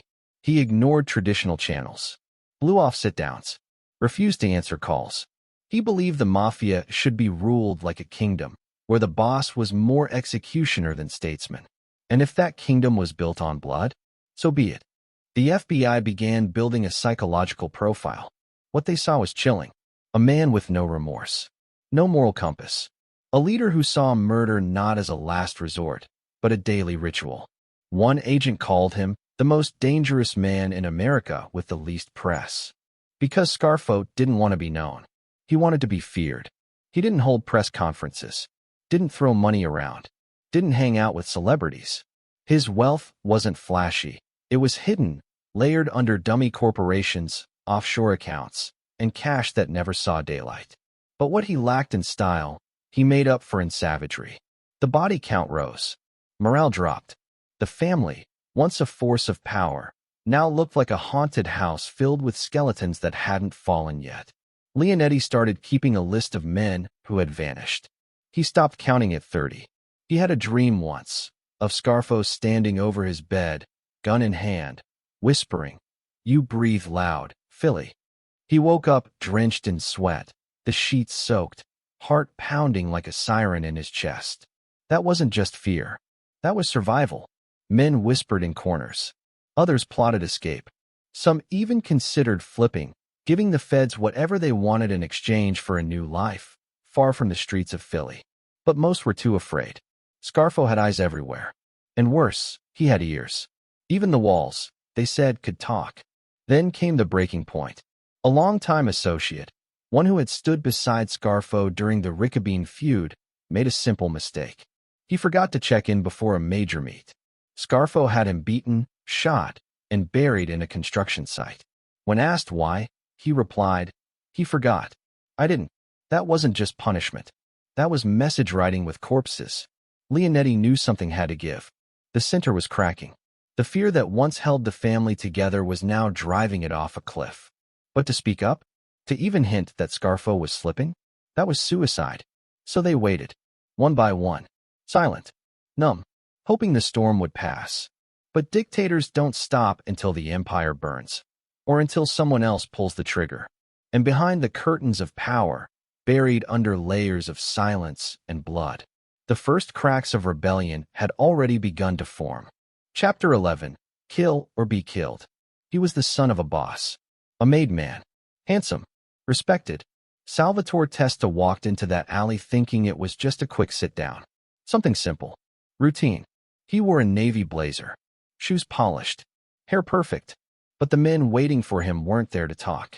They were there to bury a legacy. The first bullet hit his chest. The next, a symbol of what the Mafia used to be. Honor, loyalty, blood ties. And it was Little Nicky Scarfo who had ordered him killed. Not because Testa betrayed him. Not because he talked. Not even because he disobeyed.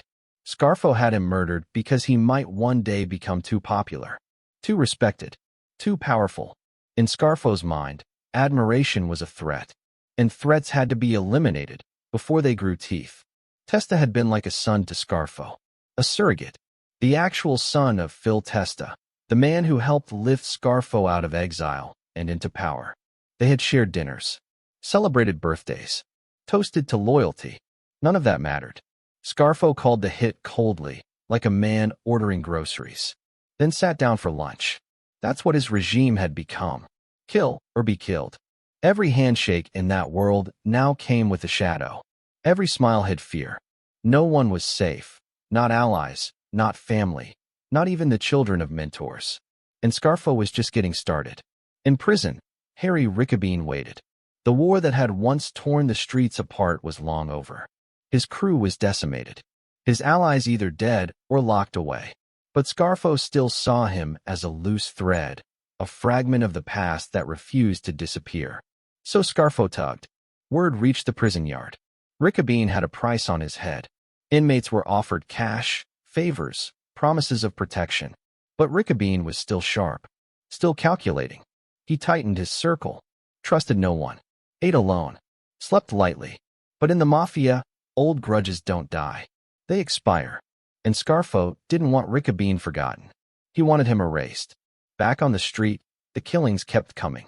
A soldier known for making clean money through construction suddenly vanished. No warning, no argument, just gone. Days later, his body turned up under a bridge, throat slit, wallet untouched. The message wasn't about money. It was about obedience. Another man, an old-timer who had expressed sympathy for Sal Testa, was gunned down while leaving a bakery. 2 shots to the back, 1 to the head. No witnesses. No arrest. Scarfo called it house cleaning. His logic was simple. You don't wait for mold to grow. You tear out the walls. Every week brought another name on his mental list. Every meeting, another set of eyes he no longer trusted. Scarfo was no longer leading a crime family. He was commanding a firing squad. Even his inner circle began to shift. Guys who had been loyal for years started pulling away, quietly, cautiously. They smiled in front of him, but their eyes scanned the exits. They stopped bringing their wives to family dinners, started keeping weapons in their cars. Some even taped their conversations, not for the feds, but for insurance. Because one wrong word, one misunderstood sentence, could mean death. Leonetti watched it all. Every bullet, every betrayal. The man he once called Uncle Nicky was now something else. A ghost wrapped in flesh. Smiling one second, threatening the next. Paranoia had consumed him like cancer. And the body count kept growing. One hit stood out. Frank Monti. He was Scarfo's consigliere, an old-school mobster, trusted, quiet, methodical. But Scarfo suspected him of being too close to rival voices within the organization. That was enough. He called the hit himself. Monty was gunned down on a summer night. He was walking to his car. 4 bullets to the chest. Dead before he hit the ground. Scarfo didn't even wait for the funeral before replacing him. There were no tears. No eulogies. Just silence and fear. It wasn't personal. It was policy. Scarfo believed in cleansing by blood, in silencing questions with corpses. To him, Trust was a liability. Familiarity was a trap. So he ruled like a dictator wearing a tailored suit. On the surface, nothing changed. The money kept flowing. The books stayed balanced. The casinos stayed open. But underneath it all, the core was rotting. Men began flipping. Quietly. Desperately. One by one, soldiers started making secret deals with the FBI. Not because they had moral crises, but because they knew the odds. If Scarfo didn't kill them, someone trying to survive would. The walls were closing in.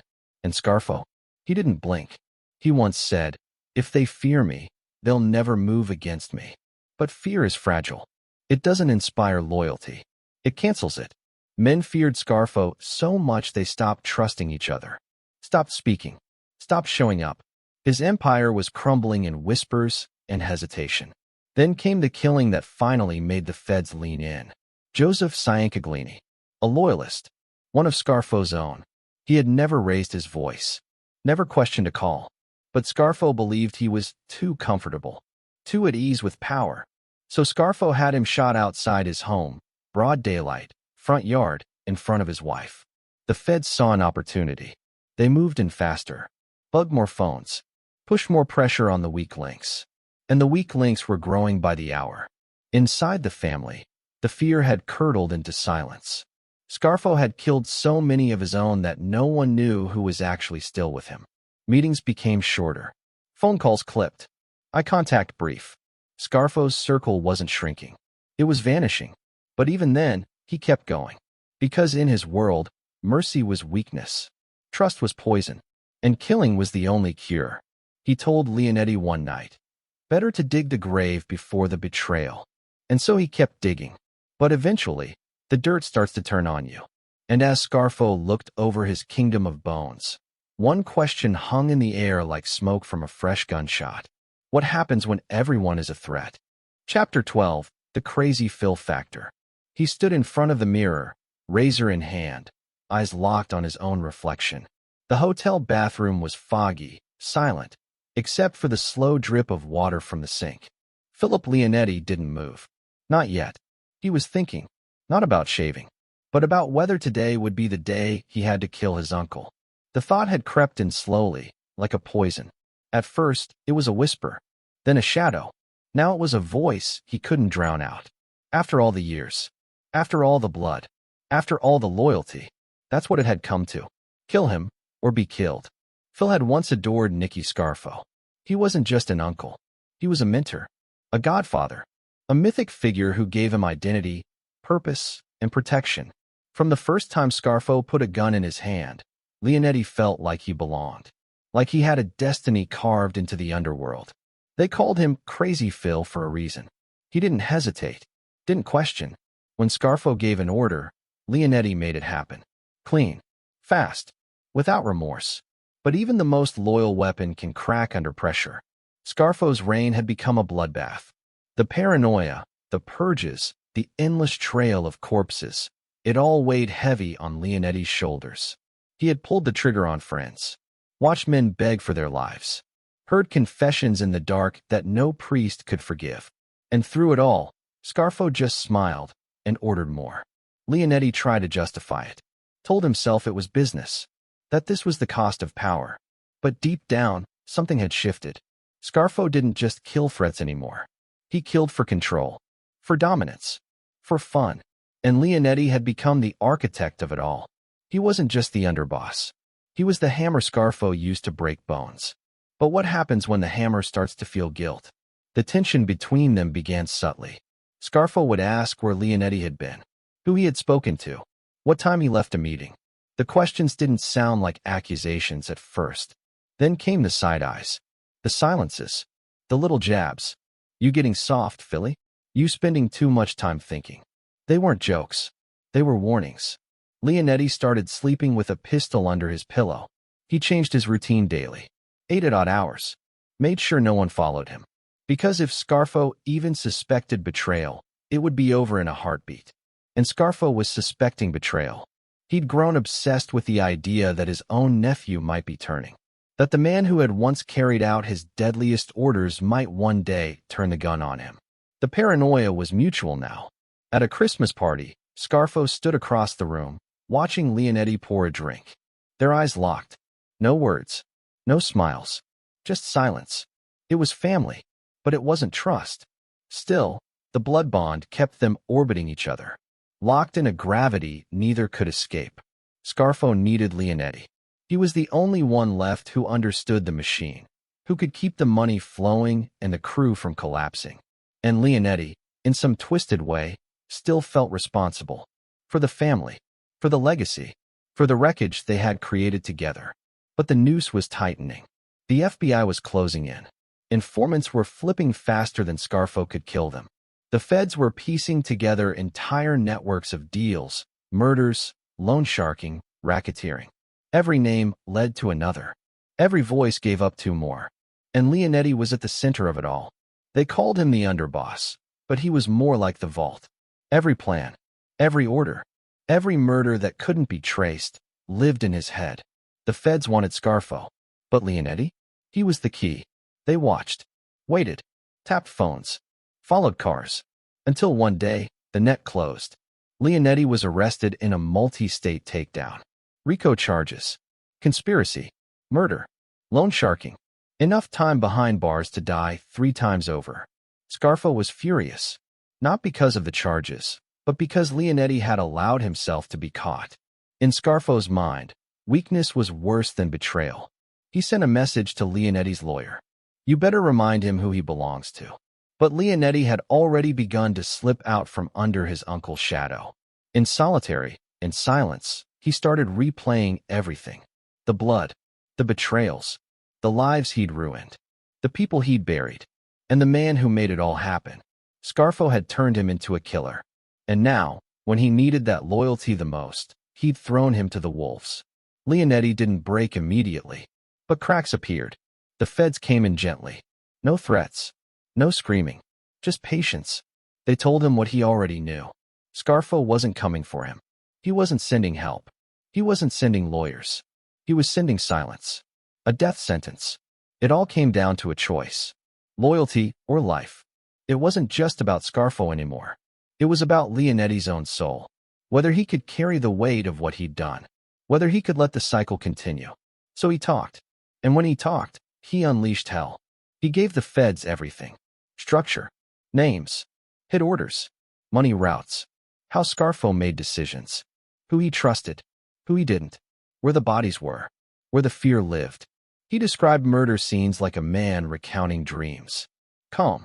Precise. Measured. The FBI couldn't believe it. This wasn't just testimony.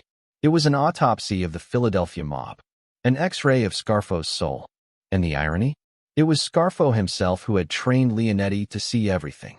To remember details. To plan hits with precision.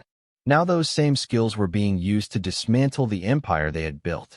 When the charges came down, they came like a hurricane. Dozens indicted. Hundreds of counts. Scarfo sat in court like a man carved from stone. No emotion. No blinking. But inside, he knew the truth. He hadn't been betrayed by an outsider. He'd been undone by the very man he molded. And Leonetti? He entered witness protection. Changed his life. Changed his name. Changed the story. But he never escaped it. Because deep inside, under the layers of new identity, new clothes, new town, lived the old crazy Phil. The kid who once pulled the trigger without flinching. Who loved his uncle. Who hated what he became. Who couldn't stop the monster until it almost ate him alive. And Scarfo? He would never forgive it. But locked in a cell, surrounded by concrete and silence, forgiveness wasn't on the table anymore. Only memory. Only loss. And the bitter truth that even the most loyal soldiers eventually learn to walk away. Chapter 13. Building an Empire in Blood. A man walked into an office building in South Jersey with a briefcase and a smile. Inside the briefcase wasn't a contract. It was cash, 30 grand in unmarked bills, part of a monthly payment just to keep the doors open. The man behind the desk took it without a word, didn't count it, didn't smile back. He just nodded, and the messenger turned around and left. That was how Scarfo did business. No need for threats. The fear was already built into the concrete. By the mid-1980s, Scarfo had crafted an empire not with diplomacy or tradition, but with sheer terror. Atlantic City was his bank. South Philly was his throne. The docks, the unions, the garbage companies, the construction contracts. They were arteries in a beast kept alive by extortion, racketeering, and blood. And every heartbeat was a body. To the outside world, it looked like old-school mob operations. Gambling rooms, shakedowns, loan sharks prowling for desperate men. But Scarfo's version was something darker, colder. He didn't just take money. He carved it from flesh. Every deal came with a warning. Every handshake came with a funeral behind it. He ran the Philadelphia crime family like a machine designed for cruelty. The guys beneath him didn't question orders because they weren't sure if the next order would be their last. And if they made money, great. If not, they'd better hope they could explain why with both kneecaps still intact. Scarfo's rise to power wasn't just about muscle, it was strategy. He knew where to apply pressure. If a business owner was behind on payments, he didn't send goons to smash windows. He'd have someone show up at the guy's kid's soccer game, whisper his daughter's name, mention her school, say how it would be a shame if something happened on a walk home. The money would come in full, usually within 24 hours. Gambling was a gold mine. He had men running sports betting operations across Pennsylvania, New Jersey, and Delaware.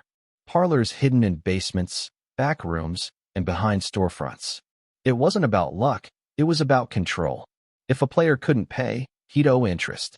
If the interest stacked too high, the debt became permanent. Some worked it off. Others disappeared. Loan sharking was more than a side hustle. It was Scarfo's version of a fishing net. Everyone was hooked. Taxi drivers, small-time dealers, union guys with bills to pay. He'd lend $5,000 and expect back 15. The vig wasn't negotiable. The only thing flexible was the punishment. One man fell behind 3 payments. His fingers were broken with a hammer, one for each week he was late. Another man tried to hide. He was found in a motel bathtub, throat sliced so clean it looked surgical. Scarfo didn't do warnings. He did examples. And yet, people still came to him. Because fear, twisted as it is, can be comforting to the desperate. They knew the cost. They knew the rules. And in a world of chaos, even cruelty can feel stable. The real genius behind Scarfo's empire, though, was how tightly he controlled the flow. Money didn't just go up. It went through him. He had shell companies, fake owners, fronts with smiling faces and clean books, strip clubs and pizza joints that funneled tens of thousands each week. He had real estate deals with silent partners and cash-only construction sites where the cement was sometimes used to hide more than foundations. Every dollar was dipped in blood before it hit his pocket. And still, it wasn't enough. Because Scarfo didn't just want wealth. He wanted fear. Respect was for the old dons. Scarfo wanted to be feared like a storm. Something that came without mercy. Something that left wreckage. So he kept killing. If someone even looked like they might skim, they vanished. If 2 guys got too close, he assumed they were plotting. If a soldier started wearing nicer suits or smiling too much, Scarfo thought he might be growing ambitions. That was a death sentence. He ordered one man hit simply because the guy was trying to open a nightclub without his permission. Scarfo said it was disrespectful. The man was shot 5 times in his car while warming it up. Another man, a low-level bookie who made the mistake of speaking Scarfo's name in public, was found in a drainage ditch with his mouth taped shut and the word rat carved into his chest. These weren't just murders. They were advertisements. Scarfo didn't leave trails, he left warnings. The inner circle, what little remained of it, became shadows of themselves. They didn't speak in full sentences anymore. They flinched at phone calls. One guy started drinking himself to sleep every night. Another developed a twitch so bad he couldn't hold cards during poker games. They weren't gangsters. They were inmates in Scarfo's open-air prison. And still, the empire expanded. Union reps paid him off just to avoid accidents on work sites. City inspectors got envelopes just to keep their pens dry. Trucking companies routed freight through Scarfo-controlled warehouses to avoid sudden delays or stolen shipments. Even when no violence occurred, the threat hung heavy in the air, like humidity before a thunderstorm. Scarfo had become a brand, a black cloud with a $sign carved into it. But with every drop of blood, every stack of cash, The cracks beneath the surface widened. The FBI wasn't just watching anymore, they were building. Brick by brick, they constructed a case so detailed it would one day take down an entire chapter of East Coast organized crime. Wiretaps, surveillance, informants, undercover agents posing as degenerate gamblers and businessmen in over their heads. They listened to phone calls Scarfo made from payphones. They tracked meetings that were supposed to be off the grid. They even had agents stationed near his favorite restaurant, watching who came and went like it was a chessboard. Scarfo sensed it, but didn't stop. Because he couldn't. His empire didn't run on silence anymore. It ran on motion. If the killings stopped, the power might crack. If the money slowed, the loyalty might rot. He had to keep the engine roaring, even as the wheels came loose. One of his last major scores was a multi-million-dollar extortion scheme tied to Atlantic City construction bids. His men strong-armed developers, used mob-controlled unions to slow projects, and collected payments disguised as consulting fees. It worked until someone talked. The tip led to a grand jury investigation. Suddenly, everyone was squirming. Names started leaking. Accounts froze. Front companies got subpoenas. The once slick operation started to look like a ship taking on water. Scarfo still smiled, still wore his suits, still gave orders. But the weight had changed. The empire he built in blood was now trembling. And the scent of fear, the same fear that made him king, was starting to circle him. He was still powerful, still deadly. But for the first time, the walls weren't just stained red. They were closing in. Chapter 14, Atlantic City Gold Rush. The limousine pulled up to the curb like a predator slowing to a crawl.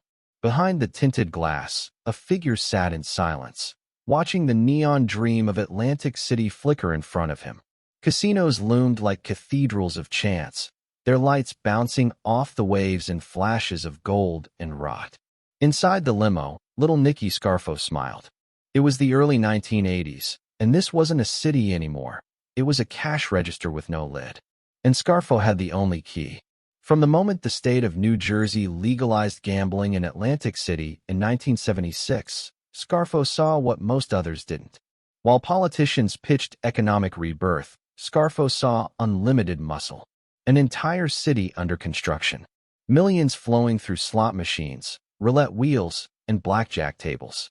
And behind it all, unseen hands pulling strings, hands that belonged to him. He didn't need a casino license. He needed the people around the license. The contractors, the unions, the suppliers, the bartenders, valets, waitresses. Every brick laid, every drink poured, every chip counted. All of it touched by someone who owed something to Scarfo. He began with the labor unions. They were the soft underbelly of the city's rebirth. Plumbing, electrical, concrete, it all had to go through them. And Scarfo, through bribes and quiet threats, had made himself the gatekeeper. Developers who refused to pay his consulting fees suddenly found their work sites plagued by strikes, slowdowns, or worse. If a union foreman said no, his car exploded. If a contractor pushed back, his workers were jumped with tire irons in a parking lot. And just like that, they learned to say yes. Millions poured into casino construction. Scarfo took his slice at every level. A skim off the drywall budget. A cut from the carpet supplier. Even the vending machines in the employee lounges were taxed by Scarfo's men. It was death by 1,000 envelopes. But that was just the beginning. With construction came unions.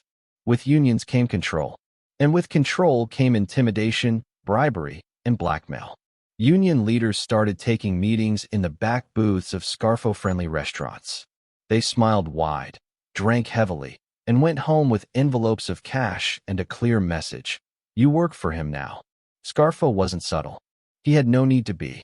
His reputation preceded him like a knife in the dark. Casino owners knew better than to challenge him directly, so they worked around it. They gave contracts to his guys, hired his friends, and made sure security looked the other way when his soldiers roamed the floor. Scarfo began sending his men into the casinos with empty briefcases and full expectations. They extorted dealers, shook down suppliers, and took kickbacks from entertainers. They even had a hand in the food supply chain.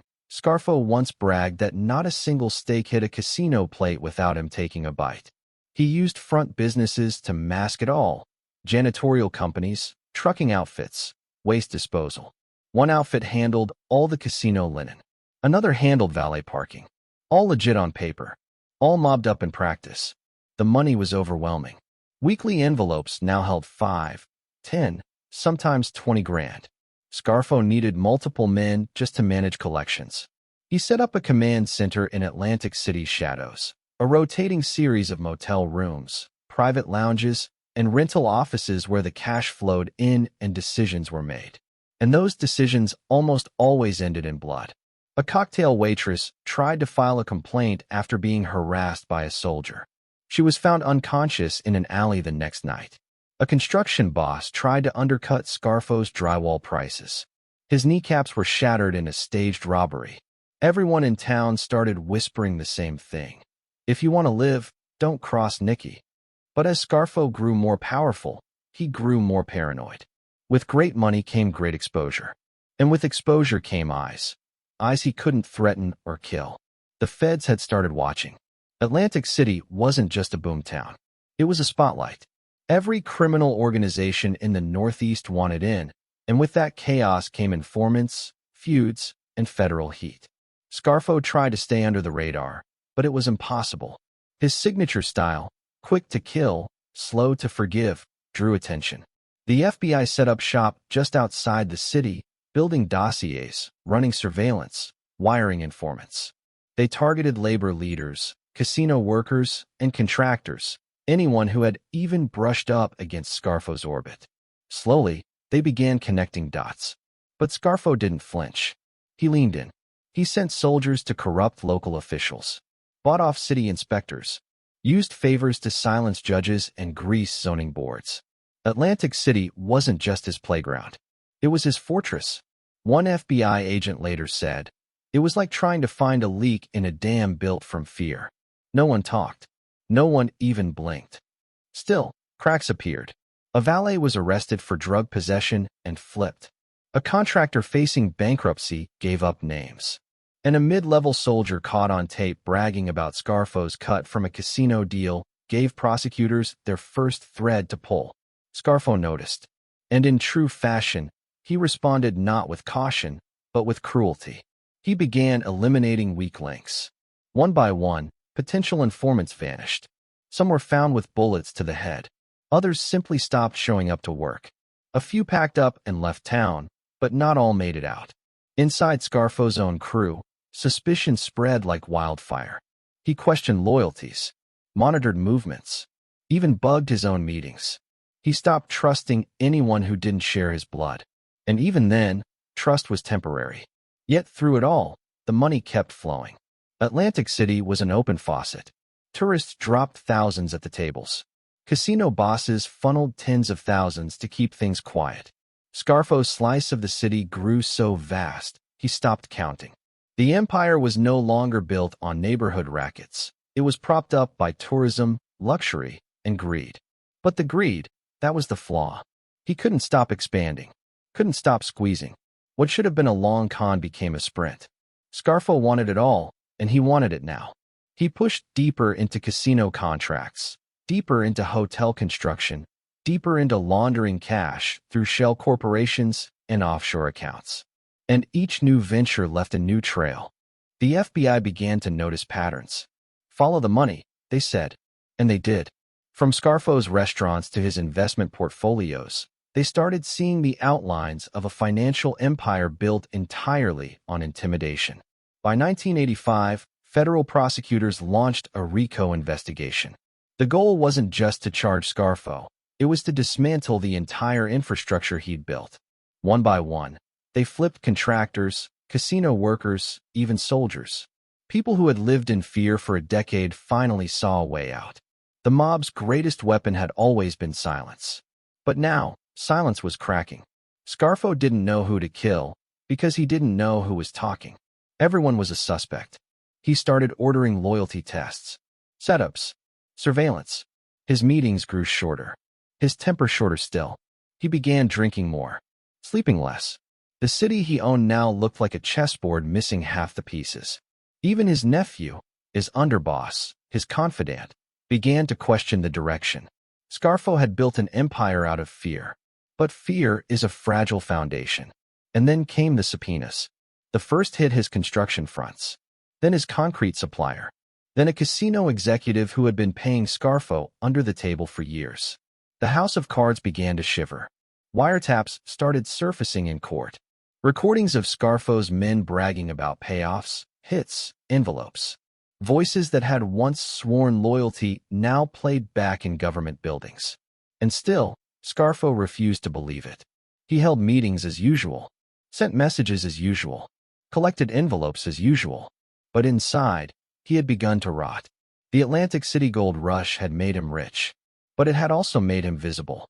And for a man like Scarfo, visibility was the beginning of the end. The FBI closed in.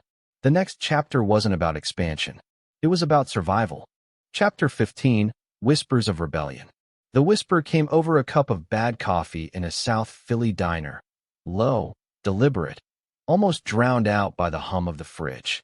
"He's slipping," the man said, his voice cracking like dry ice under pressure. Across from him, another mobster looked down, stirring his spoon without moving his wrist. He didn't answer. He didn't need to. In that silence, an unspoken truth echoed. Little Nicky Scarfo's reign of terror was rotting from within. It hadn't started with a coup. It started with exhaustion. After nearly a decade of bloodshed, the Philadelphia Mafia wasn't just feared. It was fractured. Scarfo's paranoia had left its mark. His soldiers were no longer soldiers. They were survivors. Every meeting felt like a test. Every smile carried the weight of a possible goodbye. Men who had once taken bullets for each other now crossed the street to avoid eye contact. Scarfo's rule had become a dictatorship carved in concrete. No dissent, no questions, just orders and consequences. Even loyalty felt like a liability. You could be the most trusted capo on Monday, and by Friday, your body would be found in a trunk, your name reduced to a cautionary tale. The killings hadn't stopped. If anything, they had accelerated. Every rumor of betrayal triggered a response. Every hesitation was treated like treason. Scarfo had once said he'd rather kill 10 innocent men than let one rat slip through. He wasn't joking. One capo was murdered for asking why he wasn't invited to a sit-down. Another was gunned down in front of his daughter because Scarfo heard he had lunch with someone from New York. These weren't men breaking rules. They were men caught in the gears of a paranoid machine. And the machine was overheating. Beneath the surface, cracks began to widen. A few soldiers began having quiet conversations, usually in cars with the engines running, music playing just loud enough to distort the words. They spoke in riddles, in half-phrases, in sideways glances. They didn't say Scarfo's name. They didn't have to. The rebellion didn't begin with a gun. It began with doubt. And once doubt took root, betrayal followed. The FBI had spent years trying to break through the wall of silence Scarfo had built. Now, they barely had to knock. Informants started showing up on their own, some escorted by lawyers, others driven by raw panic. One soldier walked into the FBI office with trembling hands, laid a pistol on the table, and said, "I'm not dying for him." What the feds heard next confirmed everything they suspected, and more. Detailed accounts of extortion rings, labor rackets, cash drops, and most importantly, murders. Murders Scarfo had ordered. Murders he had boasted about. Murders that could finally bring him down. But even as the walls closed in, Scarfo refused to see it. In his mind, disloyalty wasn't possible, only weakness. And weakness deserved punishment. He doubled down. Surveillance increased. So did the body count. Scarfo had his men watching their own friends, their own cousins. He turned the mob into a hall of mirrors, where no one knew who was watching and who was watching the watcher. One man was found dead in his garage, slumped over the steering wheel, engine still running. Another disappeared during a weekend fishing trip. And then there were those who simply vanished, erased like typos. But for every corpse Scarfo buried, 2 more mouths opened. The FBI began piecing together a mosaic of madness. Each new informant added color to the chaos. One revealed the payout system. Another sketched out the structure of Scarfo's crew. A third provided chilling details about how Scarfo picked his victims, not based on evidence, but on vibes. The portrait that emerged was damning. Scarfo wasn't just a mob boss. He was a tyrant in a tailored suit, ruling not by respect, but by terror. His men no longer followed him out of loyalty. They followed him because they hadn't yet figured out how to escape. But now, some were trying. One capo began secretly meeting with New York families, gauging support for a regime change. Another quietly moved his assets offshore, preparing for the inevitable storm. Even Scarfo's most loyal foot soldiers started planting exit strategies. Scarfo sensed the shift, but couldn't grasp its depth. He believed fear was enough. But fear, when overfed, curdles into desperation. And desperate men do desperate things. The whispers turned into murmurs. The murmurs into murmuring strategies. And slowly, betrayal began to wear a human face.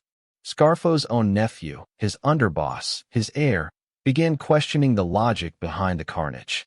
He had watched bodies pile up for years, and now he was wondering if they had all been necessary, or if they had simply been convenient. The FBI noticed too. They shifted their attention from Scarfo's direct crimes to his environment. Who was growing discontent? Who had leverage? Who had motive? They didn't need Scarfo to confess. They needed someone close to him to crack. It was no longer a case. It was a chessboard.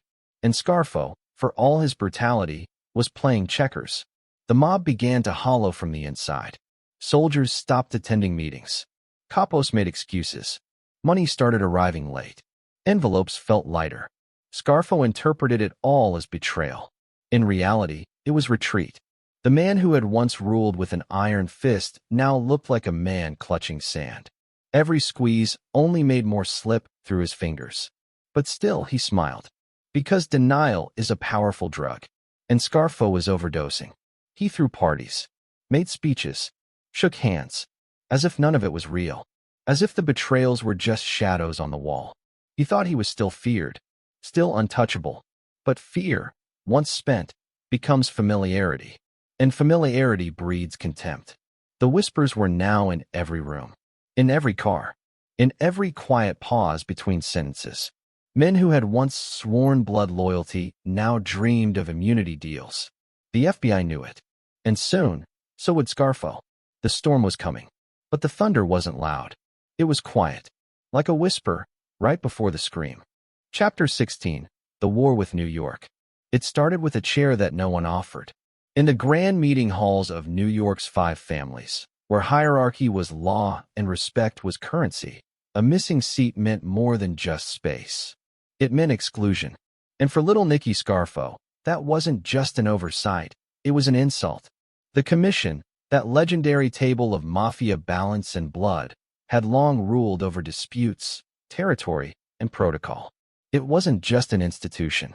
It was a throne room of organized crime. And Scarfo, boss of the Philadelphia mob, expected to be treated as royalty. He had carved out a kingdom through murder and fear, and now he wanted recognition. But New York saw something else. They saw a hot-headed, unpredictable killer with a Napoleon complex and a thirst for power that burned too bright. In their eyes, Scarfo wasn't a partner. He was a liability. And in Scarfo's eyes, they were cowards. The tension had been building for years. Small slights, unmet expectations, ignored phone calls. Scarfo felt he had earned his seat among the giants. The Gambinos, the Genovese, the Lucchese's, the Columbos, the Bananos. But instead of handshakes, he got sideways glances. Whispers. Delays. When he sent emissaries to discuss Atlantic City business, they returned humiliated. New York bosses questioned his methods, rolled their eyes at his violence, dismissed his paranoia as amateur hour. Scarfo didn't take it well. He ordered one of his soldiers to rough up a Gambino associate who had laughed at a joke made at Scarfo's expense. That associate ended up in the hospital with a jaw wired shut. The message was clear: laugh at Little Nicky, and you bleed. But New York didn't get scared. They got angry. Meetings were called. Alliances reconsidered. Some began pressing the idea that Scarfo needed to be reined in or removed. After all, his erratic behavior wasn't just dangerous to Philly. It risked heat for all of them. And in the Mafia, heat meant exposure. Exposure meant prison. Scarfo, ever defiant, didn't back down. He mocked New York in private, called them dinosaurs, relics of a past they couldn't even enforce anymore. He began making decisions without consulting the commission, moves that echoed louder than any bullet. One such move was attempting to muscle in on rackets in North Jersey, a territory historically split between the Genovese and Lucchese families. Scarfo saw opportunity. They saw invasion. He also demanded a bigger cut from the Atlantic City casino unions. The Gambinos, who had long enjoyed a piece of the labor action, refused. Scarfo responded by threatening their contacts. It wasn't just business now. It was personal. A Lucchese captain was overheard saying, "Nicky thinks he's Caesar. He's going to end up like him." The commission considered options.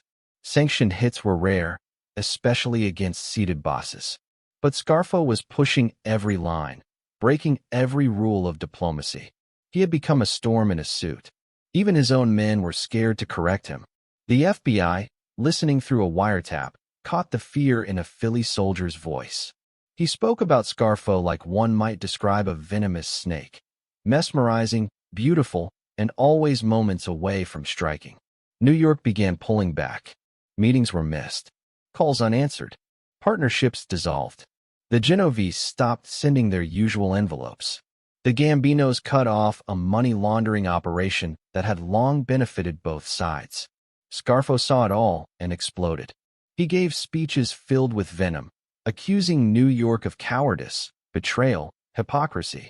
He said they were jealous of his power, envious of his money, scared of his ambition.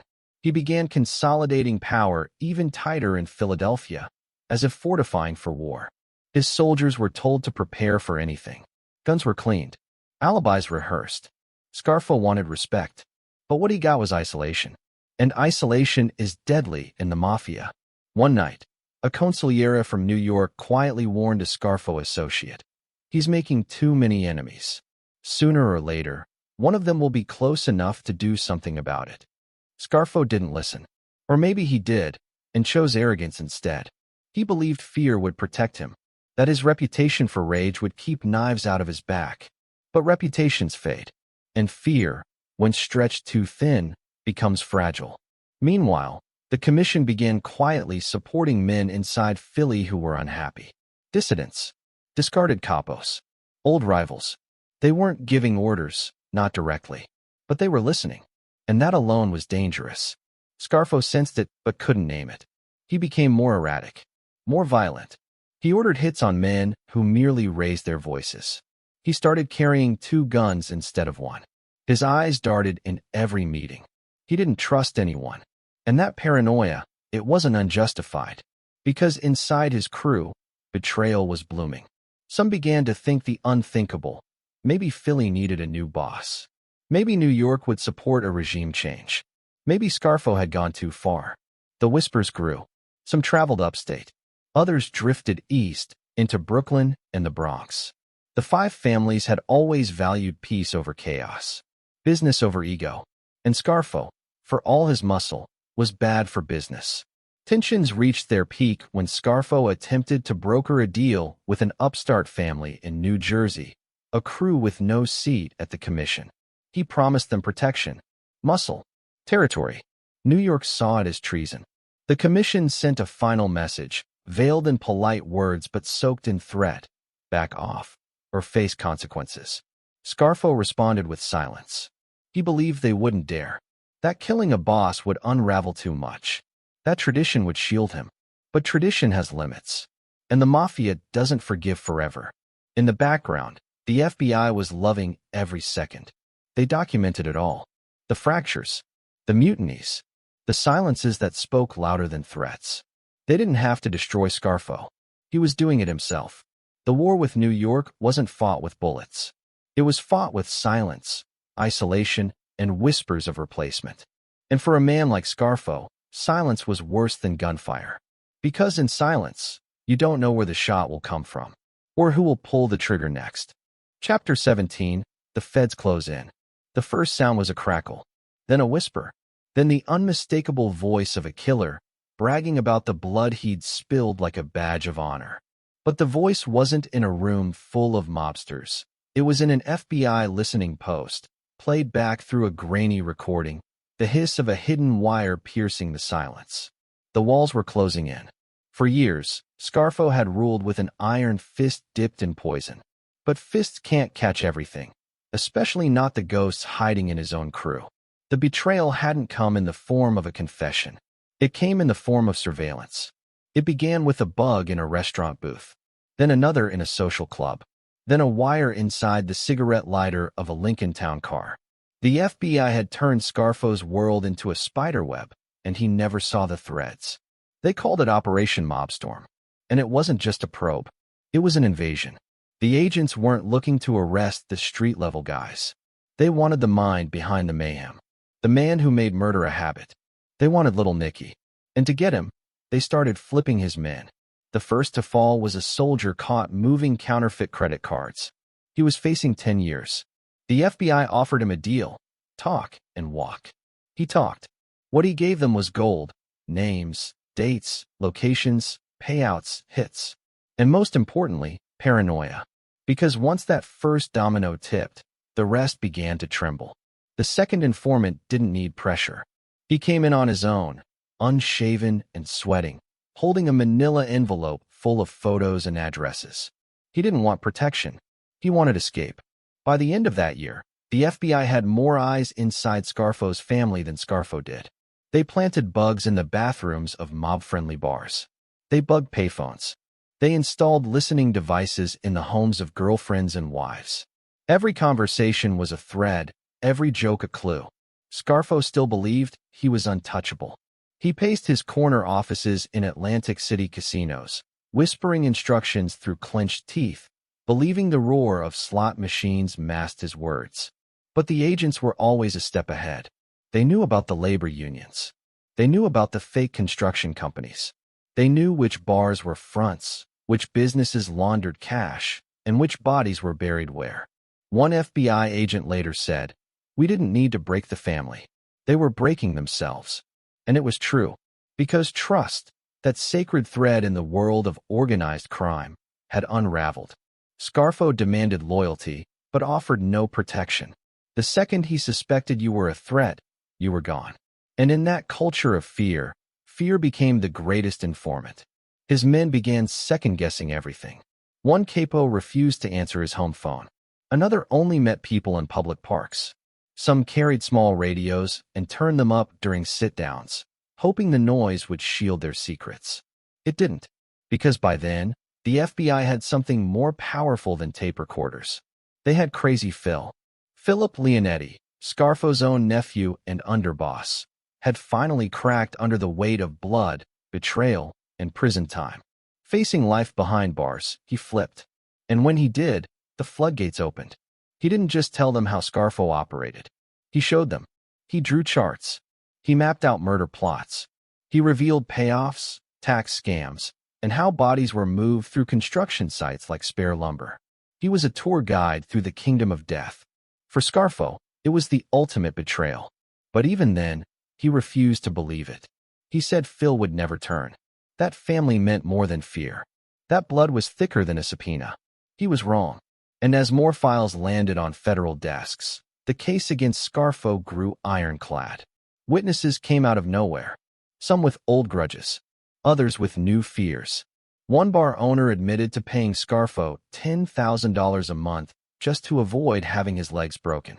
Another told of a hit that was ordered over a joke told at a wedding. The trial strategy became clear: bury Scarfo in truth. The FBI indicted dozens. RICO charges were filed, a legal bulldozer that allowed prosecutors to treat the mob like a criminal enterprise instead of a loose group of individuals. Under RICO, every act of extortion, every threat, every bullet fired became part of one giant conspiracy. And Scarfo? He was the spider at the center.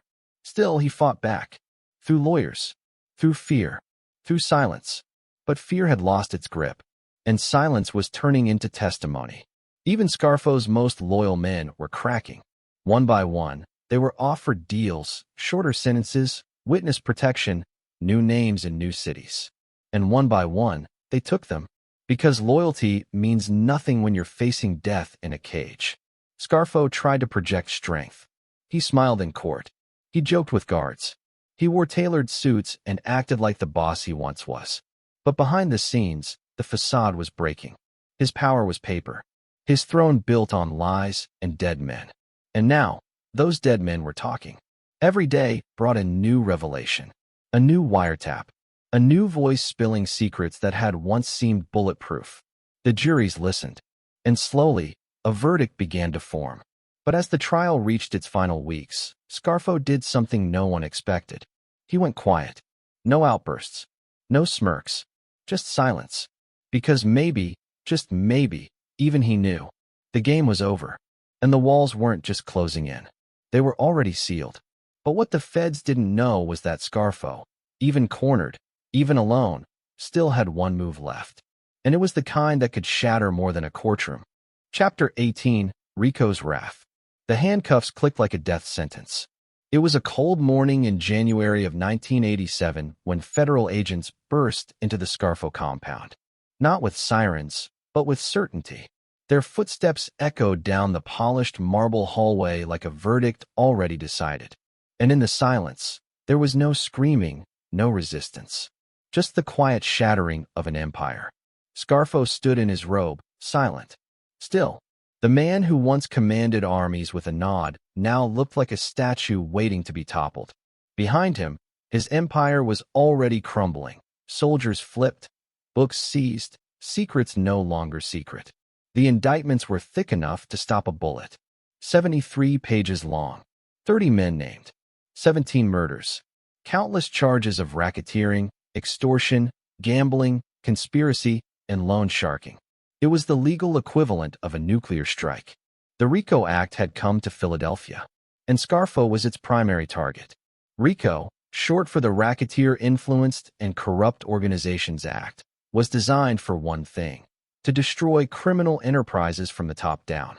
Not just the trigger men, but the ones who ordered the triggers pulled.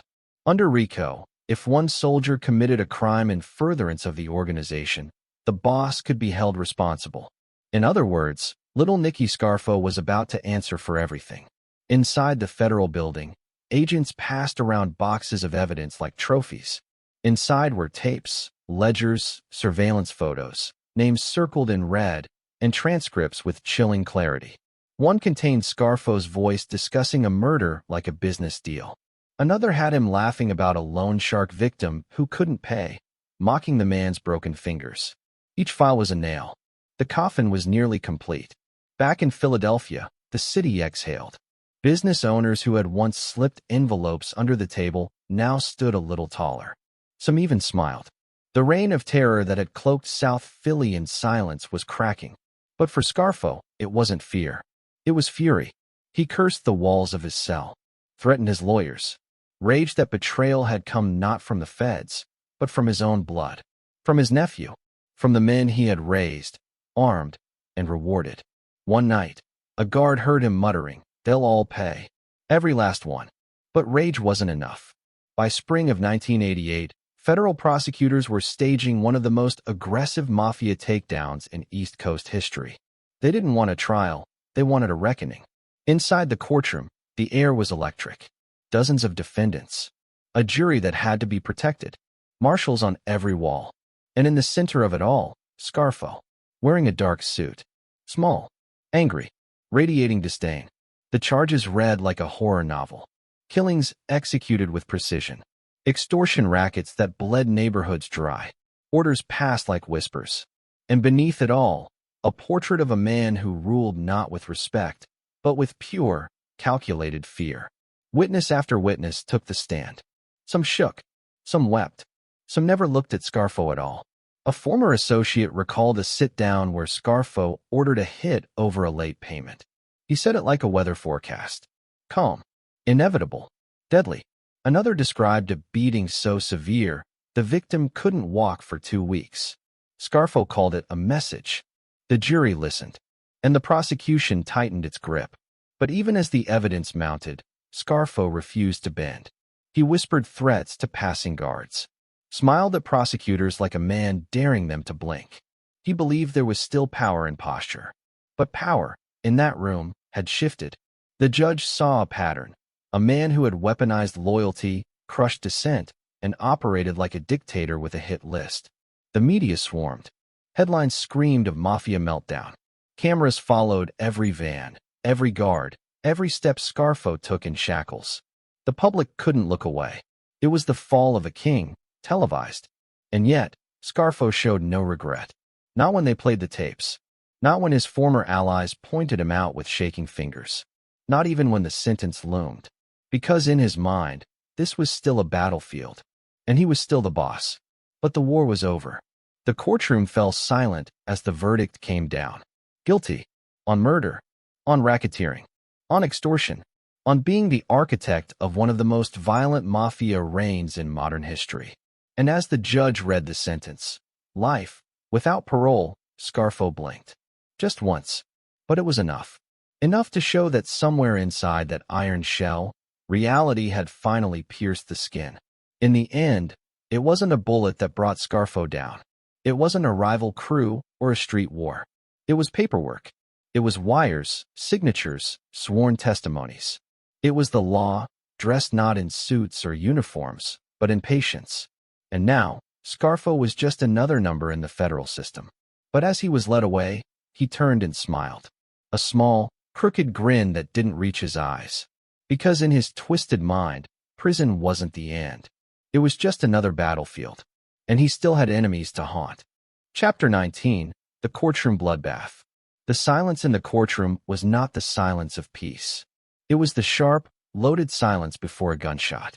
And when the doors opened on that cold fall morning in 1988, it wasn't just lawyers and guards that walked in. It was ghosts. One by one, they took the stand. The men who had once sworn loyalty to Scarfo, who had kissed the ring and made their bones, who had killed in his name and prayed they wouldn't be next. Now, they were his prosecutors. They didn't wear robes or badges. They wore fear. But they had something even more dangerous than guns. They had stories, truths, secrets, and they were ready to spill them. The first to testify was a former capo, eyes sunken, voice cracked. He pointed at Scarfo with the shaking hand of a man who had once buried bodies and now feared becoming one. He told of whispered orders passed over veal parmesan, of hits disguised as accidents, of envelopes stuffed with cash, cocaine, or bullets. He said Scarfo ruled not like a boss, but like a tyrant. And the jury leaned forward. The second witness was younger, a soldier who'd flipped after watching his best friend vanish without a trace. He described a beating so savage, the man's blood soaked the wallpaper. The crowd murmured. The judge banged the gavel. And then came the thunder. Philip Leonetti, Scarfo's nephew, his underboss, his prodigy, and now, his executioner. Leonetti walked to the stand with the calm of a man who'd already died 100 times. He wore the face of someone who had accepted damnation, traded his soul for freedom, and didn't care who knew. His testimony wasn't just a statement. It was a detonation. He laid out Scarfo's empire in brutal, breathtaking detail. From the early days in Atlantic City to the cold meetings in basement bars. From union rackets to murder contracts. He named names, explained rituals, described murder scenes with surgical clarity. He talked about the time Scarfo ordered a hit on a man who didn't laugh at one of his jokes. About how Scarfo made soldiers kill friends just to prove loyalty. About how fear was currency and everyone was broke. The courtroom was transfixed. Scarfo stared at Leonetti like he could still kill him with a glance. But Leonetti never looked back. Because in his eyes, Scarfo was already dead. Over the next 2 weeks, more witnesses followed. Each one built the same story from a different angle. Scarfo was not a leader. He was a butcher. A paranoid tyrant who demanded silence, obedience, and violence in equal measure. The jury was no longer deliberating guilt. They were witnessing a confession in real time, not from Scarfo's mouth, but from the trail of bodies behind him. One FBI agent later said, "We didn't just dismantle his family. We dissected it. And in doing so, they exposed a truth darker than anyone expected. Scarfo had created a world where loyalty was rewarded with betrayal, where rising in the ranks meant lowering your soul into the gutter. And now, that world was collapsing. Still, Scarfo didn't flinch. Not when Leonetti described a murder that had been his idea. Not when a former consigliere wept on the stand, begging forgiveness from the family of a man he helped kill. Not when the prosecution displayed photos of crime scenes so gruesome, even the court stenographer had to pause. He sat there, small and still, like a man refusing to drown. But even he could hear it. The tide was rising. In the final days of testimony, a pattern emerged. Scarfo hadn't just ruled with violence. He had used murder as punctuation, a way to end arguments, settle debts, make points. One informant said, "Every time I walked into a room with Nicky, I wondered if I'd walk out." Another said, "We didn't fear the law. We feared him." And maybe that was his greatest weapon and his fatal flaw. Because while lawmen need warrants and procedures, Scarfo just needed suspicion. And suspicion, once planted, grew like cancer. The final testimony came from a young man, barely out of his 20s. He had been a driver, a lookout, a nobody. But he remembered the blood. He described a night when Scarfo ordered him to drive past a bar and keep his eyes open. Minutes later, 2 men walked in. One never walked out. The prosecutor asked why he didn't speak up. He replied, "Because I liked breathing." The courtroom fell still. And with that, the prosecution rested. There were no witnesses for the defense. No testimonies. No rebuttals. Just silence.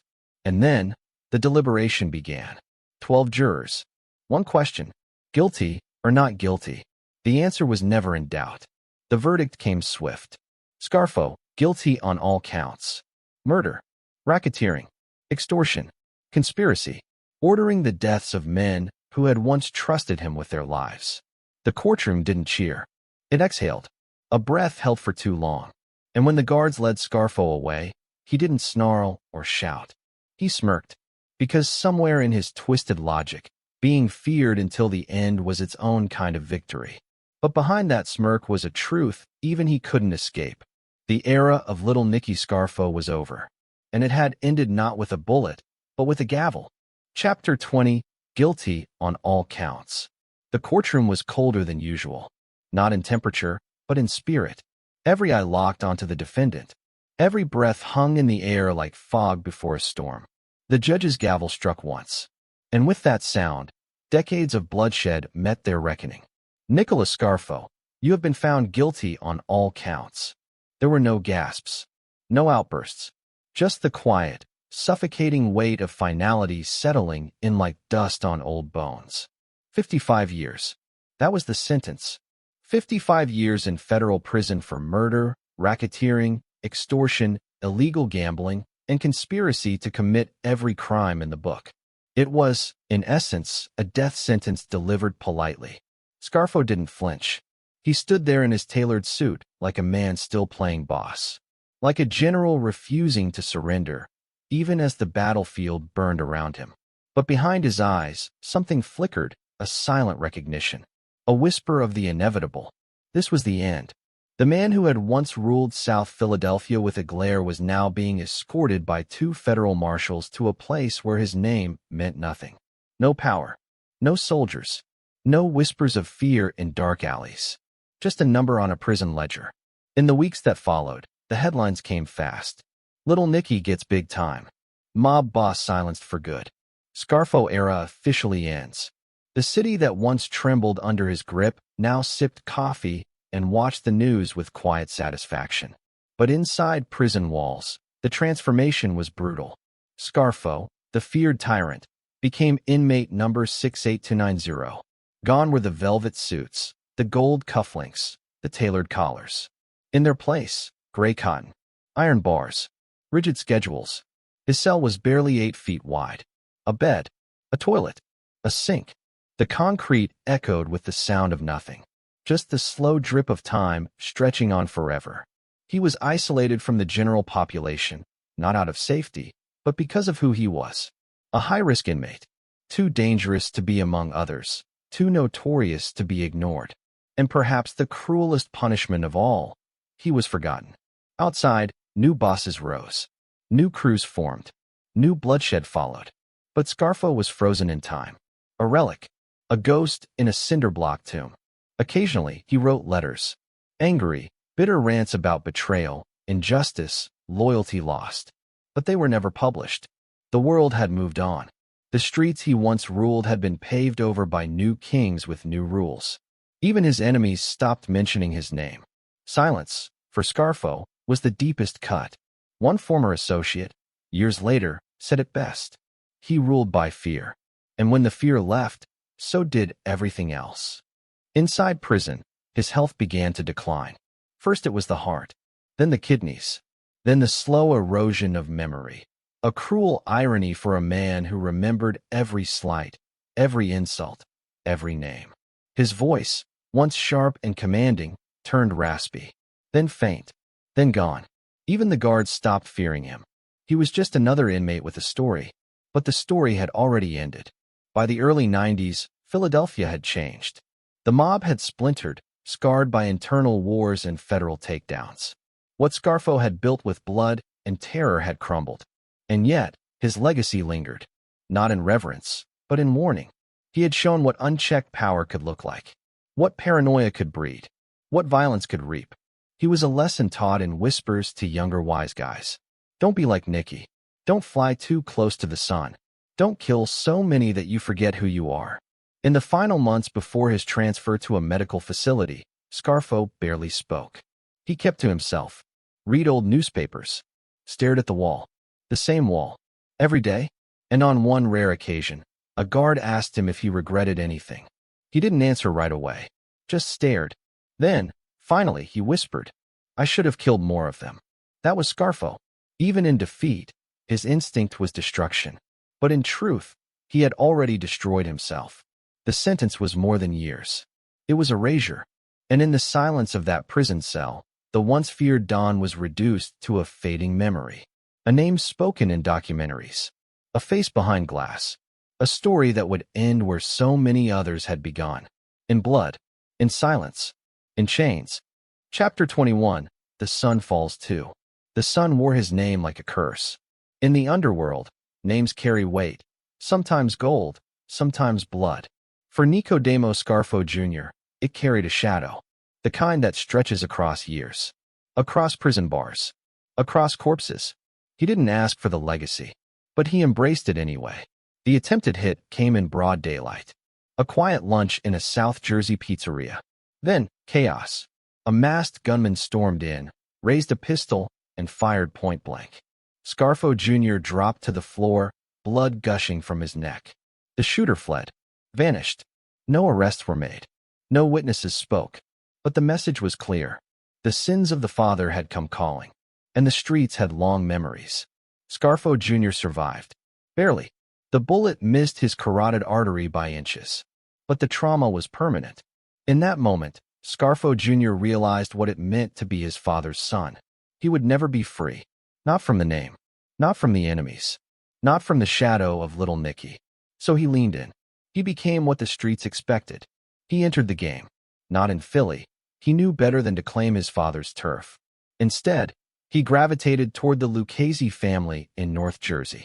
A different city, a different crew, but the same blood. He ran gambling rings, extortion rackets, money laundering. He used fear like currency. He surrounded himself with loyalists, echoing the paranoid structure his father once built. But something was different. The streets had changed. The old ways were dying. Surveillance was tighter. Soldiers were flipping faster. And power no longer came from whispers, but from wires. Still, Scarfo Jr. rose through the ranks. Quietly, carefully, until he became a trusted player. But the hunger was there. He wanted more. In 2006, he teamed up with a shady financial executive named Salvatore Palullo. Together, they orchestrated an audacious scheme. Infiltrate a Texas-based mortgage company, steal control, and loot it from the inside. It was white-collar crime with a mobster's twist. They used intimidation, false records, phantom board meetings, fake minutes signed under duress. They bought luxury cars, lavish homes, even a yacht named Priceless. They bled the company dry, funneling tens of millions into shell corporations. But greed leaves footprints, and the FBI was watching. By 2008, agents had wired informants, subpoenaed records, and traced the money trail. The net was tightening. and Scarfo Jr. never saw it coming. In 2010, he was arrested, not with a gun in his hand, but with a pen, not for murder, but for corporate theft. But make no mistake, the same instinct pulsed beneath the surface. Control, power, intimidation. It just wore a suit now. During trial, prosecutors laid out a web of fraud so complex, it resembled a mafia family itself. Everyone playing a part, everyone afraid to step out of line. Scarfo Jr. was the silent hand pulling strings. He never raised his voice, never signed a threatening note, but everyone around him knew the stakes, because his name spoke louder than anything else. In 2014, he was found guilty on all counts: racketeering, conspiracy, wire fraud, money laundering. He was sentenced to 30 years in federal prison. 30 years. The judge called it one of the most egregious financial crimes in recent history. But for Scarfo Jr., the crime was just a symptom. The real story was inheritance. He had inherited not just a name, but a worldview. That fear is strength. That trust is weakness. That control must be absolute. His father ruled with a fist. He tried to rule with finesse. But the result was the same: prison, isolation, oblivion.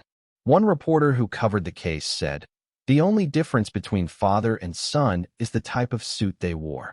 And now, both suits were traded for prison blues. In separate cells, in separate states, the Scarfos lived parallel lives. Men who once believed they could outrun consequence.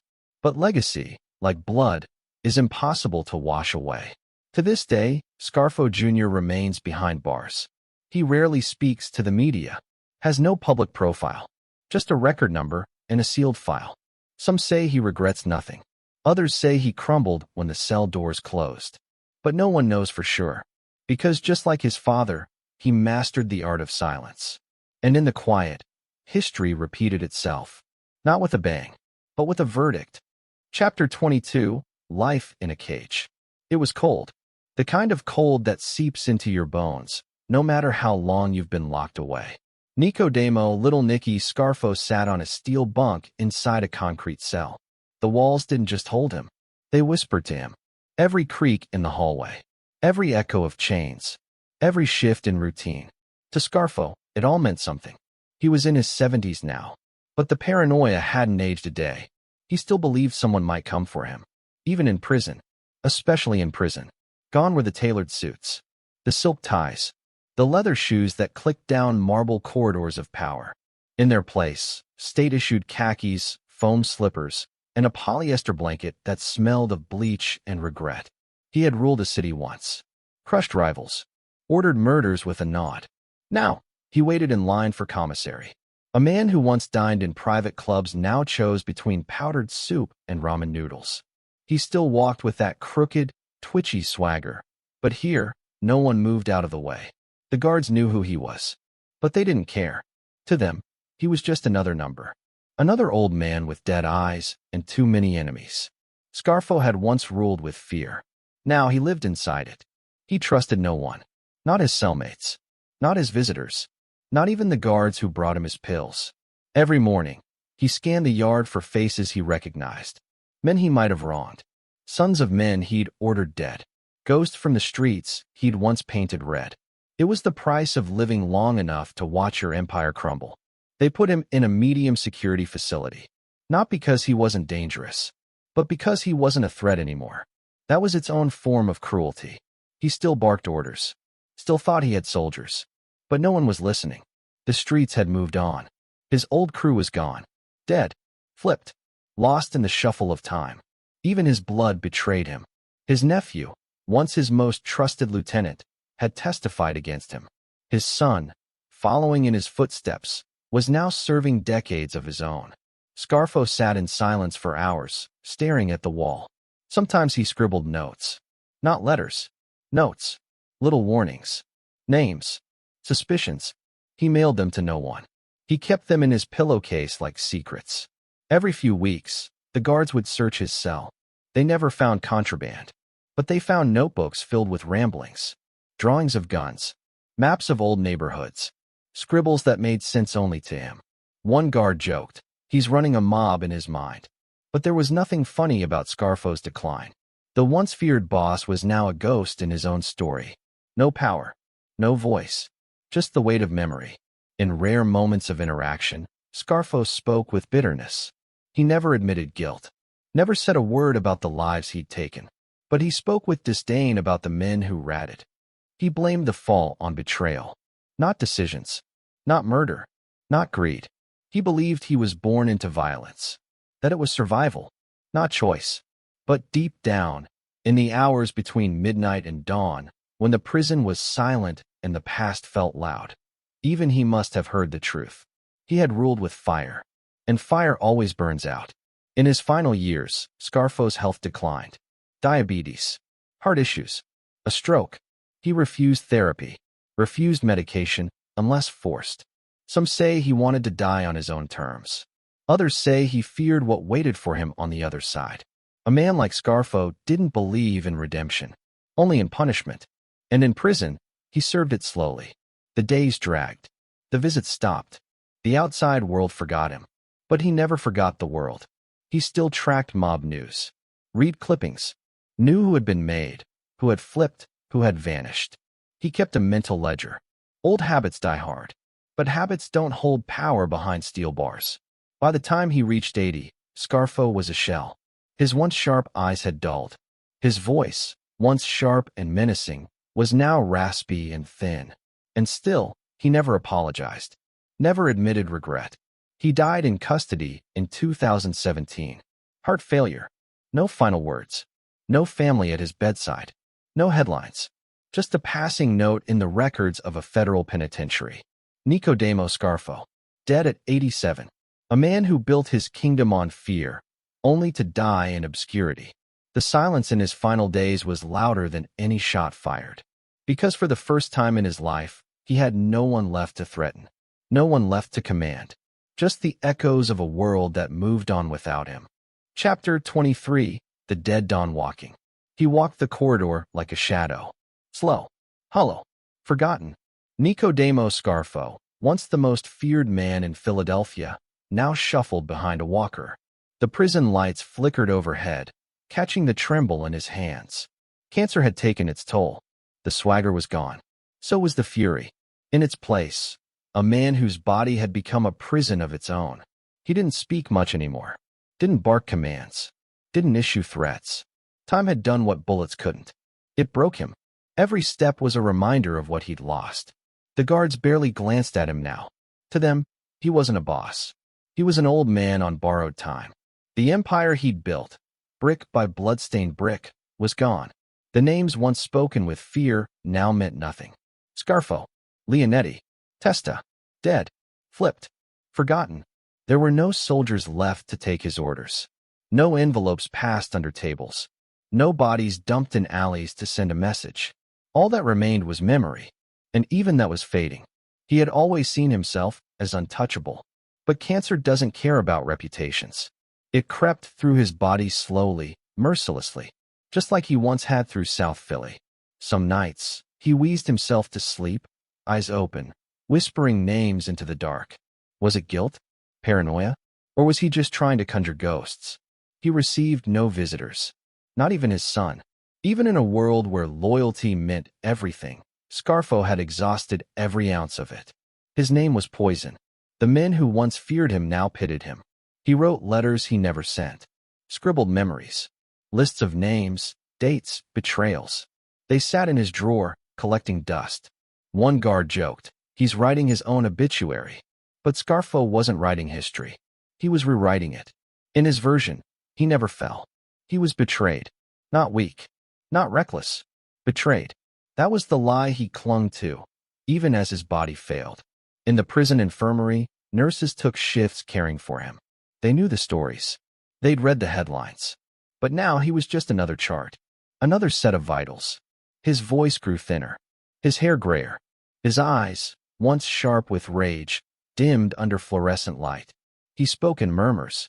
Sometimes he cried. Not loud. Just a quiet, hoarse choking in the throat. Like something he didn't want escaping. Dignity had long since left the room. So had power. And yet, something about him still unnerved people. Even with tubes in his arms and bruises on his skin, he exuded menace. That was the thing about Scarfo. Even at the end, he didn't apologize, didn't soften, didn't ask for forgiveness. He still believed in fear. But fear has an expiration date, and his had passed. On January 13th, 2017, Nicodemo Scarfo died at the Federal Medical Center in Butner, North Carolina. Natural causes. Complications from cancer. No family by his side. No last words to the world. Just silence. The announcement barely made the news. A man who once demanded the front page now got a footnote.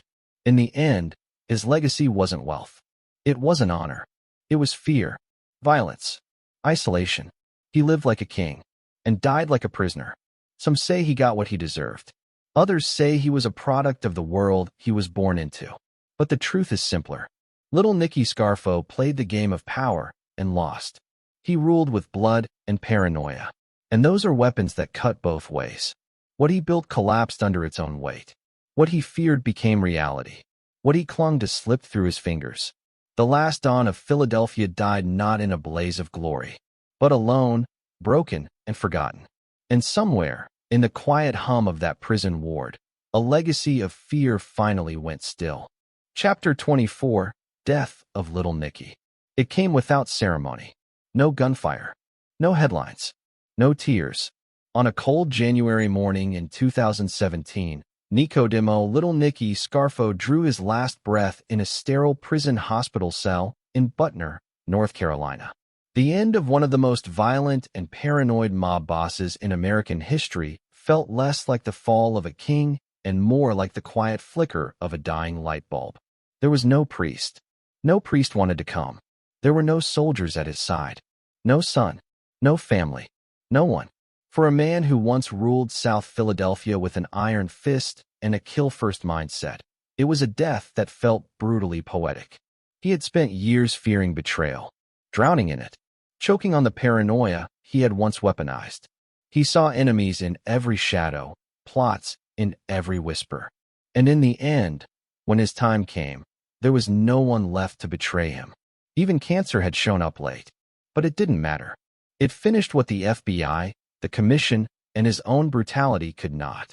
Scarfo's lungs failed him quietly, like everything else in his life that had once seemed indestructible. His death was listed as natural causes. But there was nothing natural about Scarfo's story. Nothing gentle in the way he lived. And certainly nothing noble in the way he died. There were no headlines screaming, "The Don is dead." Only a line in a federal bulletin. Nicodemo D. Scarfo, inmate number 48152-06, deceased. No funeral. No crowd of loyalists in dark suits. No grand mausoleum with carved lions. Just cremation. Ashes in a box. A name that meant nothing to the guards who signed the paperwork. The Philadelphia underworld barely blinked. The new generation, those who hadn't watched Scarfo's bloodbath reign of the 80s, didn't even flinch. To them, Scarfo was a cautionary tale. Not a godfather. A relic. He died like a ghost. And maybe he had been one for years. There were rumors his ashes were mailed to a distant relative, sealed in a cardboard urn, left on a doorstep with no return address. The man who once demanded respect through gun barrels now received none. And he wouldn't have wanted pity either. Scarfo wasn't made for peace. He didn't understand quiet. He lived in the explosion. He was addicted to control, and when it slipped away, he didn't know who to be. In truth, Scarfo had died long before the paperwork confirmed it. He died the day his men stopped calling. The day his name became a warning instead of a banner. The day his son, his blood, followed him into disgrace. He had no legacy, only a list. A long, red-stained list of the men he killed, the friends he burned, the family he poisoned. If hell had a filing cabinet, Scarfo's folder would be thick. Decades of racketeering, witness tampering, loan sharking, murder. He ran his crew like a dictator. Every decision rooted in fear. Every move a calculation. Every smile a mask. And yet, none of it saved him from the thing he feared most: insignificance. The Mafia is built on memory, on stories passed down in whispers. But Little Nicky Scarfo became the story no one wanted to tell. Too brutal to be admired. Too reckless to be remembered with honor. Even his underboss, his own nephew, Phil Leonetti, called him a madman, a tyrant who turned a profitable empire into a paranoid slaughterhouse. Scarfo's story isn't one of triumph. It's a warning about power, about fear, about what happens when a man believes violence is the only form of respect. He thought fear would outlive him, but fear, like loyalty, has a shelf life. And Scarfo outlived them both. He died with no code, no cause, no crew, just silence. And that silence still echoes. In old courtrooms where prosecutors once spoke his name with venom. In South Philly bars where his portrait once hung behind the cash register. In prison cells where inmates now talk about him like a myth or a mistake. He was the man who wanted to be remembered as the most feared mobster Philadelphia had ever known. Instead, he became a punchline, a lesson, a ghost. Chapter 25, The Mob He Destroyed. There was a time when the Philadelphia mob rivaled the five families in New York. Money flowed like wine. Rackets thrived. Gambling dens hummed through the night, and union hands were guided by silent nods and whispered orders. Loyalty meant everything. Brotherhood was sacred. And then came Scarfo. He walked in with a grin, a gun, and a short fuse, and left behind a graveyard. Under his reign, the Philadelphia crime family didn't grow.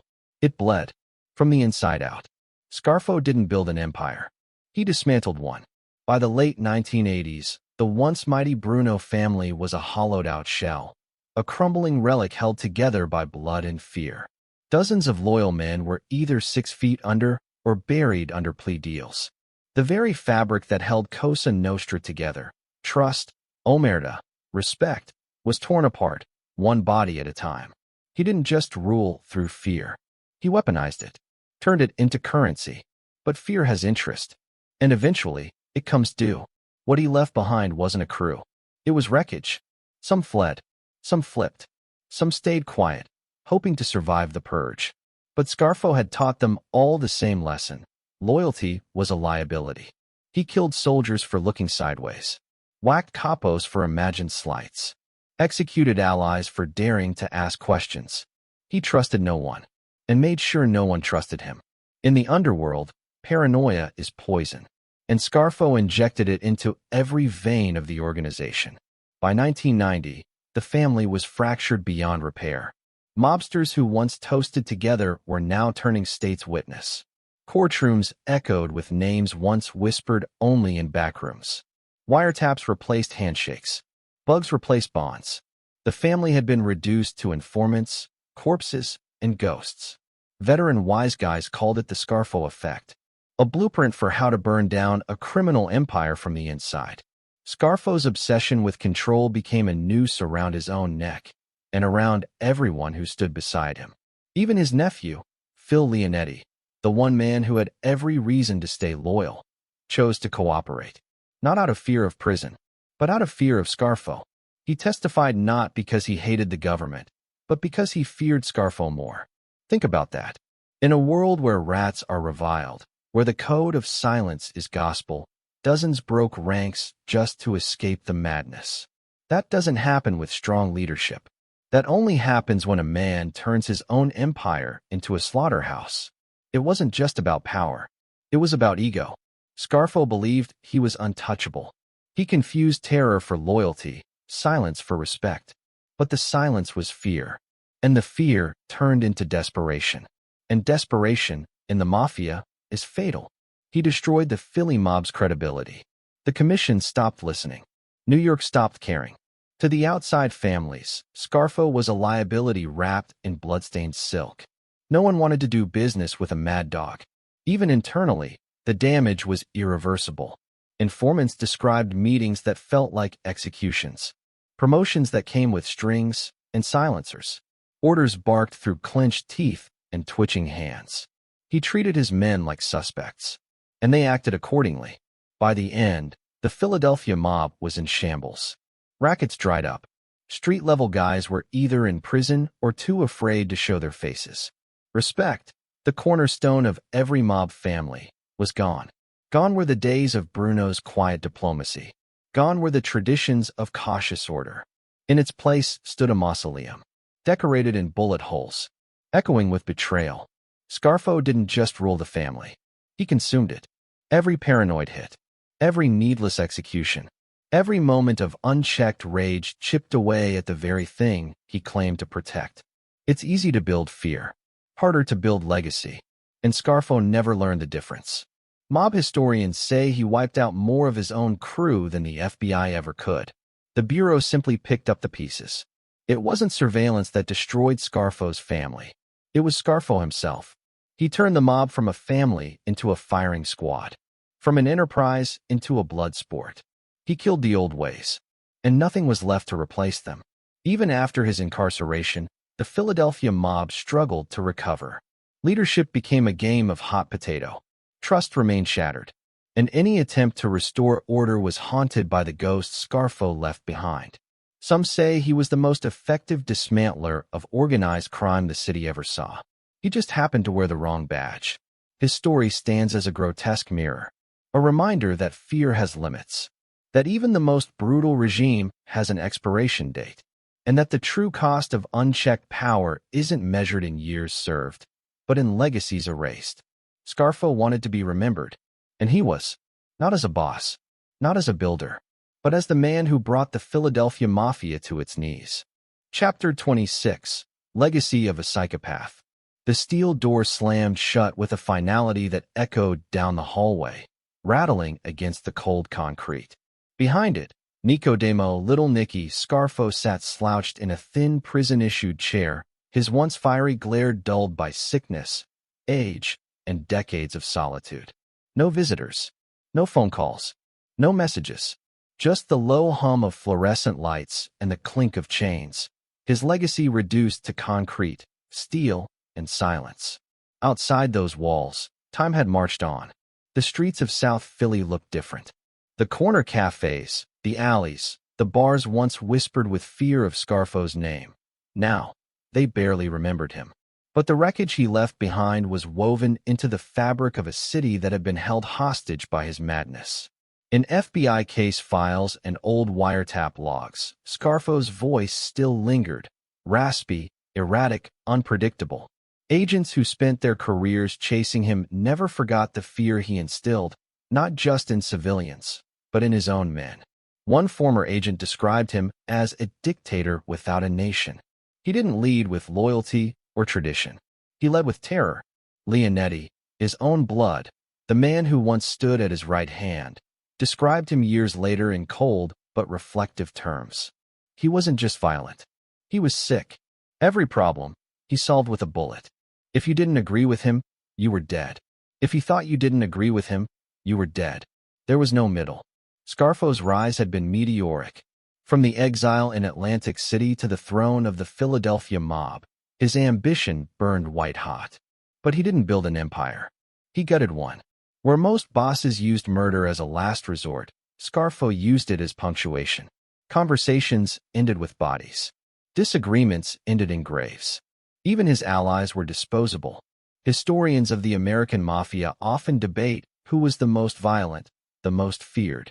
Names like Roy DeMeo and Richard Kuklinski get tossed around. But Scarfo wasn't just a killer. He was a leader who institutionalized paranoia. He wasn't content to kill threats. He killed shadows. He killed doubts. The numbers tell a brutal story. Dozens of murders. Dozens more flipped. The Philadelphia mob under Scarfo suffered more internal casualties than from law enforcement. It was a family turned on itself, a self-consuming machine. Scarfo wasn't a boss in the traditional sense. He was a purger, and the Mafia noticed. The Commission, the ruling body of the five families, had once tolerated Scarfo as a necessary evil, a regional boss with the guts to enforce his rule. But as his behavior spiraled, their patience thinned. Scarfo's refusal to play politics, his open hostility, his endless trail of blood, all of it left Philadelphia isolated. One mob historian put it best. Scarfo ruled like a Roman emperor in the age of machine guns. He wasn't grooming a dynasty. He was raising the kingdom. His trial transcripts read like a catalog of carnage. Victims testified. Former soldiers wept on the stand. Leonetti's confession, 45 pages long, stripped away Scarfo's myth and laid bare a reign of madness. Not a mastermind, not a strategist, just a man drunk on control. There were no grand schemes, no multi-million-dollar unions built through manipulation and finesse. No long con. Scarfo was blunt force trauma with a pinstripe suit. His wealth, while sizable, was a side effect of extortion, not empire building. He lived for the power, not the profit. In the years after his conviction, the Philadelphia mob fractured. Successors emerged, but none with Scarfo's dominance. They didn't want it. Scarfo had taught them what absolute power looked like, and how it led to absolute collapse. Trust, the backbone of any crime family, had been dissolved in acid. Leonetti's decision to flip wasn't born of cowardice. It was born of inevitability. He was going to kill me, just like he killed everyone else, he said. And in that simple confession was the full tragedy of Scarfo's reign. Even those closest to him knew survival meant turning away. Scarfo's legacy isn't written in gold or marble. It's etched in autopsy reports and gravestones. The once mighty Philadelphia Mafia became a ghost town of wiretaps and courtrooms. Informants replaced capos. Tape recorders replaced loyalty oaths. Even in prison, Scarfo never softened. Guards said he stared at them like he used to stare at enemies, like they were already dead. He refused therapy, refused remorse. In his mind, he never lost. He just waited. But time, the only enemy he couldn't shoot, finally wore him down. When he died in January 2017, his body left the prison in silence. No crowds, no ceremony, no mobsters tailing the hearse. Just a frail corpse leaving behind a trail of blood that stretched back 50 years. He died the way tyrants die, unmourned. Years later, in an FBI training session, his case was used as a cautionary tale, not of a brilliant boss, but of a cautionary psychopath. A lesson in how fear can build an army, but not keep it. How violence can seize a throne, but can't protect it. One young agent asked an old-timer who had surveilled Scarfo for years, was he ever really in control? The old man didn't answer right away. Then he shook his head and whispered, only in his own mind. In that silence, in that shrug, lay Scarfo's final verdict. Not a genius, not a legend, just a man who could only rule by fear. Until that fear turned back on him. The empire he carved was buried alongside him, not in reverence, but as a warning.